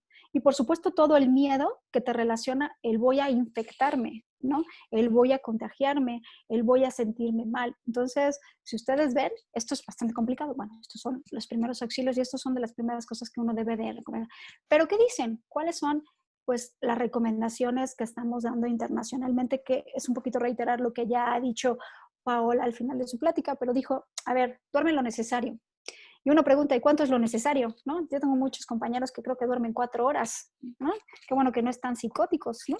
Porque menos de eso se pueden psicotizar, probablemente. Entonces, cuando uno, cuando uno duerme adecuadamente, es que quiere decir que tiene un sueño que descansas. Tú al día siguiente descansas. Entonces, ¿qué te va a permitir esto? Pues vas a contribuir con un nivel de alerta, de energía y de estado de ánimo y emociones. O sea, eso sí va a minorar que tu respuesta sea mejor, ¿no? El ejercicio y las técnicas de relajación que ya les han mencionado y las que más se están utilizando, estas famosas hoy líneas por internet. Ahorita que abrieron los parques, pues realmente pues triste, como dice Pau, ¿no? Como dice el doctor, pues sin ver la conciencia de lo que tenemos, ¿no? No estamos, no ha disminuido, estamos en fases todavía peligrosas y sin embargo la gente hoy está saliendo porque grandes de los problemas del aislamiento es exactamente la ansiedad y la incertidumbre que les está generando estar encerradas, ¿no? ¿Algo tienes que ver? Pues sí, nos tenemos que relacionar con los demás, utilizar estos medios, los medios tecnológicos con algunas deficiencias que puedan tener, pues son importantes, sí lo tenemos que hacer, ¿no? Y a lo mejor parecería contradictorio, ¿no? Oye, Ana, estás diciendo que no utilizamos las redes sociales, pero sí nos tenemos que mantener en contacto. Ok, no utilizamos las redes sociales para tanta información que nos está recibiendo y la tenemos que depurar, pero a lo mejor sí para hablar con unos amigos, ¿no? Para platicar con tu mamá, para platicar con tu papá, ¿no? Todo lo que tiene que ver. Esto de las clases en línea se está volviendo un problema importante porque ahora hay que preguntarle a los niños por qué están tan enojados, ¿no? Porque les quitaron sus espacios, resulta que las mamás invadieron sus clases, no les dejan hablar con sus amigos, o sea, vamos a tener otro tipo de dificultades que tenemos que evaluar después con estos sistemas tecnológicos que hoy son muy buenos, que hoy los tenemos que implementar, que los vamos a tener que hacer nuestro día a día, pero que van a tener otro tipo de dificultades, ¿no? A lo mejor hacemos niños más impulsivos, ¿no? O a lo mejor hacemos niños más agresivos, depende si logramos hacer suficientes galletas y las técnicas para hacer los rompecabezas y todo esto llegan a funcionar adecuadamente, que no todas las familias tienen esas estructuras, ¿no? A ver, toda la vida hay que estructurar los tiempos, ¿no? Todo, ¿no? Cómo empiezas, cuándo terminas, dónde vas, pues lo mismo tiene que ver en casa. ¿A qué hora voy a empezar a trabajar en el home office? ¿A qué hora voy a terminar de trabajar en el home office? Las horas que voy a comer, las horas que voy a desayunar. Todo el mundo recomienda que te bañes, te vistas y te arregles, no que te quedes en pijama. Eso es algo como muy importante que tenemos que recordar, ¿no? O sea, como que tengamos nuestro día, ¿no? Lo que tú sepas, tus habilidades y tus conocimientos, pues por supuesto ponerlos de acuerdo a tus compañeros, a tus vecinos, en el trabajo, ¿no? Tú, el conocimiento da poder y eso va a apoyar. Acordémonos que lo que tenemos que quitar es esta falta de incertidumbre, ¿no? Y esta falta de esta percepción que estamos perdiendo del riesgo real, de lo que realmente está ocurriendo, ¿no? Hay que comer a tus horas, hay que combinar. Y ahí dicen, no usar bebidas alcohólicas, sustancias nocivas. Perdón, debe haber quitado lo de nocivas. Toda aquella sustancia que genere una alteración en el sistema nervioso central es una sustancia que puede generar un poder adictivo. Entonces eso tiene que ver con café, tiene que ver con chocolate, tiene que ver, por supuesto, con tabaco, tiene que ver con alcohol, tiene que ver con marihuana, ¿no? Todas estas cosas, pero ¿cómo están aprendiendo a usar, a manejar el estado de ansiedad, el estado de depresión, el estado de insomnio? Pues lo utilizan a través de estas sustancias, ¿no? Por supuesto, Ana, la marihuana funciona muy bien para que yo pueda dormir, ¿no? El alcohol me relaja. Entonces, son cosas que tenemos que tenemos que darle a nuestra población para que ellos puedan utilizar mejor este tipo de herramientas. Aprendan a cuidarse, creo que es una de las recomendaciones que más hemos aprendido en esta pandemia, ¿no? A darnos tiempos para nosotros, a darnos tiempos para levantarnos, a darnos tiempo para desayunar, a darnos tiempo para comer, a darnos tiempo para leer, ¿no? A darnos tiempo para poder platicar, para seleccionar cómo hacemos nuestras cosas de trabajo, es una de las cosas y las recomendaciones que están dando, ¿no? Todo lo que tiene que ver con resiliencia, todo lo que tiene que ver con estas formas adaptativas que tenemos, ¿no? Para superar las dificultades. Hay gente que probablemente va a tener mayores capacidades adaptativas que otra, ¿no? ¿Por qué? Porque cambió tu vida, tiene que cambiar tu forma de pensar, ¿no? Tu forma de cómo te vas a ir adaptando, ¿no? Hay que buscar información precisa, como ya les comenté, sobre todo para disminuir estos estados ansiosos, estos estados depresivos, estas alteraciones de sueño. porque eso también nos va a ayudar a que disminuyamos el estrés postraumático. Al final, la respuesta a un estrés postraumático es que vivimos un evento difícil, ¿no? Un evento complicado, y lo que vamos a hacer es una manifestación clínica a posteriori, ¿no? Y esa manifestación clínica se puede presentar al mes o a los 3 meses de que terminó el evento de trauma, ¿no? Y va a tener toda una manifestación clínica cuando nos acordamos de los eventos. Entonces, algo que a lo mejor no nos gusta es pedir ayuda cuando tenemos miedo, cuando tenemos ansiedad. La palabra estrés creo que es una palabra que tenemos todos muy usada, ¿no? Pero cuando nos da demasiada angustia vivir, cuando nos sentimos muy tristes, cuando lloramos mucho, ¿no? Quitamos todos estos estigmas que tenemos al pedir ayuda, que es una de las cosas que más nos cuesta cuando empezamos a sentir. Y más, digo, yo agradezco mucho que me invitan a participar, porque yo soy psiquiatra, ¿no? Y es una de las especialidades que creo que les cuesta más trabajo a los pacientes, ¿no? Ellos se pueden enfermar de todo, ¿no? Pero cuando uno les dice que tiene que ir al psiquiatra para aparente atención, pues ya no, porque ya están locos, ¿no? Entonces realmente lo que tenemos que ver es que los psiquiatras lo que evalúan es todo este patrón conductual, cómo se va modificado, y todo este patrón de emociones, cómo se modifica ante esto, ¿no? Y bueno, pues agradezco muchísimo su atención y le ofrezco una disculpa por todos los problemas técnicos. Muchas gracias. Y dejo de compartir mi pantalla. Muchas gracias, doctora Ana de la Fuente. También una extraordinaria ponencia. Quisiera iniciar de forma inmediata la sesión de preguntas y respuestas. Muchas felicidades a todos los ponentes a lo largo y ancho de la República Mexicana, incluyendo América del Sur. Para el doctor Javier Gómez Pedroso, si es recomendable pedirle a todas las pacientes que serán sometidas a procedimientos aún asintomáticas prueba para COVID. Y ese sería el ideal. Se ha visto que toda paciente, que hay un gran número de pacientes asintomáticas, el 80% igual están asintomáticas, pero pueden estarnos exponiendo y nosotros exponiéndolas a ellas. Una cosa es que esté asintomática y las medidas deben ser totalmente diferentes, transoperatorias. Y una paciente que es COVID positivo, lo ideal es postergar su cirugía hasta que no pase el periodo de la enfermedad, un par de semanas, de 2 a 3 semanas. Entonces, yo sí recomiendo que a toda paciente que va a ser sometida a un procedimiento electivo o que va a ir a cirugía, se le debe de tomar prueba de COVID. Muy bien, doctor. Doctora Paola Iturralde, de la doctora Lilia Barriga. ¿El proteger a personas vulnerables por enfermedades u obesidad en un futuro tendrá impacto en la selección para emplearse? Muy bueno. Yo creo que no, pero sí podría ser de las primeras personas que se tendrían que mandar a resguardo en el momento que hubiera una contingencia. Ya dependerá de cada uno de los empleadores si dice que una persona de 60 años, 65 años, que si pasa algo es mejor no contratarlo. Eso ya dependerá y ahí sí no hay cómo poder interceder en pro de ellos. De acuerdo. Doctora Ana de la Fuente, nos preguntan cómo darnos cuenta de un posible signo o dato clínico de alarma en pacientes o incluso en uno mismo. Ok, es una pregunta bastante complicada, ¿no? Porque realmente cuando uno habla de síntomas de alarma es cuando, por ejemplo, presentan ideas suicidas o presentan ideas de muerte. Esas son cuando ya llegamos a trastornos mucho más graves, ¿no? Yo creo que habría que ver aquí si tu ánimo está constantemente bajo, ¿no? No te puedes levantar, no tienes ganas de hacer las cosas. Si lo mantienes así por más de 4 o 5 días, eso ya es un problema, ¿no? O cuando tengas problemas de ansiedad, cuando no puedas realizar tus actividades correctamente, cuando estés muy taquicárdico, cuando tengas miedo de toma de decisiones, ese podría ser también un dato como para que puedas pedir ayuda, ¿no? Porque los de alarma son como mucho más específicos para hacer otro tipo de intervenciones, ¿no? De acuerdo, doctora Ana. Doctor Javier Gómez Pedroso, nos preguntan, ¿hasta qué tamaño de tumor vale la pena esperar? O bien, ¿hasta qué etapa clínica diferir a nuestros pacientes que vamos o son candidatas a una cirugía? En la actualidad, más que hablar de tamaños tumorales, hablamos de fenotipo tumoral. ¿Qué quiere decir esto?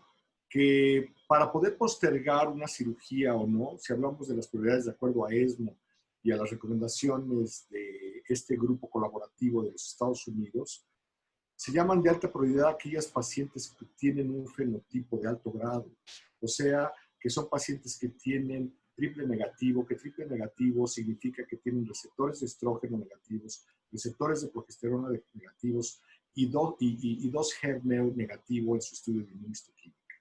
Sabemos que esos tumores son sumamente agresivos, al igual que los dos HER positivos. Entonces, se considera de alta prioridad el que ese grupo de pacientes se puedan someter a cirugía lo más pronto posible, siempre y cuando no tengan prueba de COVID positivo. Las pacientes que tienen un fenotipo de buen pronóstico, que son tumores luminales A o luminales B, esas pacientes sí pueden esperar un poco más de tiempo. A lo mejor, si tienen receptores positivos, podemos empezar a darles hormonoterapia, ya sea a base de tamoxifeno o con un inhibidor de aromatasa, por un par de meses y después someterlas a cirugía. Entonces, más que el tamaño tumoral, creo que lo más importante, y todo el mundo lo hacemos en la actualidad, desde el siglo pasado, los estudios de inmunohistoquímica. Y esto nos van a orientar más para saber ante qué tipo de tumor y qué agresividad tumoral tenemos en cuanto a su índice de replicación celular con el Ki-67. Entonces, no me gustaría hablar de tamaños porque el tamaño no nos va a dar ningún dato importante. Nos va a dar más el fenotipo que contengan estos tumores, su comportamiento biológico para poder tomar una decisión, si es una paciente que entre prioridad alta para poderse operar rápidamente o en una paciente que entra en un periodo de prioridad media que puede postergarse su tratamiento a lo mejor 6 semanas o 2 meses. Y si hablamos específicamente de tamaño tumoral, bueno, pues si son tumores muy grandes, que son mayores de 5 centímetros, esas pacientes ni siquiera las llevamos en la comunidad de cirugía. Esas pacientes habitualmente van a neoadjuvancia. Entonces, nos movemos más en relación al fenotipo tumoral que al tamaño tumoral. De acuerdo, doctor. Para la doctora Paola Iturralde, ya en aras del tiempo vamos a hacer una pregunta a cada uno de nuestros ponentes. Para la doctora Paola Iturralde, habló del home office, habló de la escuela en casa. ¿Cómo consideras que se vivirán las vacaciones? Bueno, realmente las vacaciones, lo que más nos da miedo ahorita es subirnos a un avión. Aunque bueno, si nos apoyamos en lo que dicen las industrias o las aerolíneas, tienen, o eso dicen, un extractor de aire que cambia el aire cada 3 minutos, sin importar el vuelo, y que supuestamente son extractores de aire similares a los de un quirófano. Sin embargo, en encuestas se ha dicho que la gran mayoría de las personas no se subirían a un avión. Es decir, que la gran mayoría de las personas están considerando hacer turismo nacional en México y en otras partes a nivel mundial, es decir, no tener que utilizar un avión para trasladarse. Entonces, inicialmente las vacaciones van a ser más locales. En algún momento se habló de algún pasaporte de inmunidad, pero ni siquiera se sabe siquiera si esta enfermedad causa inmunidad per se o no. Y en otros lados, por decir, en Tailandia, hay incluso hoteles donde uno llega y le dan una semana gratis, que es como el tiempo de confinamiento para ver si se desarrollan síntomas o no, y ya posteriormente se empieza per se la vacación. Entonces, ¿que va a haber cambios? Sí, yo creo que va a haber cambios en todos los aspectos de nuestra vida hasta que, como dije al inicio, solo haya o una vacuna o un tratamiento. Y eso sería para finalizar mi pregunta. Y por cuestiones de tiempo, como bien dice el doctor Dante, en las preguntas hay algunos lados donde me preguntan de los restaurantes y de los lineamientos que das. Lo que vamos a hacer es que voy a comentarlo con el doctor Cuauhtémoc Celis para que dentro de la página de FEMECOG, al menos estas 2 preguntas que yo pude ver, podamos subir esta información que nos pidieron en la página de FEMECOG para que ustedes las puedan buscar. Les agradezco mucho. Y le doy la palabra al doctor Dante Carvajal. Tu micrófono, Dante. Finalmente, doctora de la Fuente, ante esta falta de sueño de la cual muchos podemos estar padeciendo, ¿es válido como ginecólogos prescribir medicamentos para tal objetivo? Es una muy buena pregunta. Bueno, a ver, sí, porque me supongo que la pregunta va por el uso de las benzodiazepinas, ¿no? Entonces, siempre que se utilicen benzodiazepinas hay que tener mucho cuidado. Se deben de utilizar no máximo un mes y debemos de utilizar benzodiazepinas de baja potencia, no de alta potencia. O sea, por ejemplo, podemos utilizar algo como Zolpidem, podemos utilizar algo como clonazepam, a lo mejor algo como diazepam, evitar el prazolam porque tienen mayor potencial adictivo. Pero antes que las benzos sí se pueden utilizar otros medicamentos que pudieran ayudar al control del sueño, como antidepresivos que tienen estas acciones o algún otro, ¿no? Pero sí, claro, ahorita en las pandemias hay que utilizarlos, claro.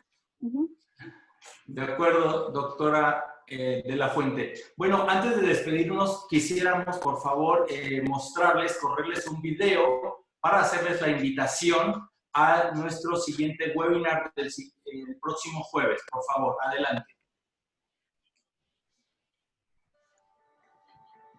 A nombre de la Federación Mexicana de Colegios de Obstetricia y Ginecología, te invitamos a continuar participando en esta serie de seminarios virtuales semanales, los cuales han sido especialmente preparados colegios de nuestra querida Federación Mexicana de Colegios de Obstetricia y Ginecología. Jueves 11 de junio a partir de las 20 horas, horario de la Ciudad de México. Te esperamos para el webinar Vitamina D, puesta al día, con la presentación de los siguientes temas. Vitamina D, imprescindible en la salud de la mujer, ya que es importante conocer la fisiología y la fisiopatología de esta fantástica hormona. Igualmente, tendremos beneficios extraesqueléticos de la vitamina D. Polifacética, la vitamina D se vincula con un gran número de eventos de importancia clínica. Así que no lo olvides, el 11 de junio a las 20 horas en horario de la Ciudad de México, te esperamos. A nombre de la Federación Mexicana de Colegios de Obstetricia y Ginecología.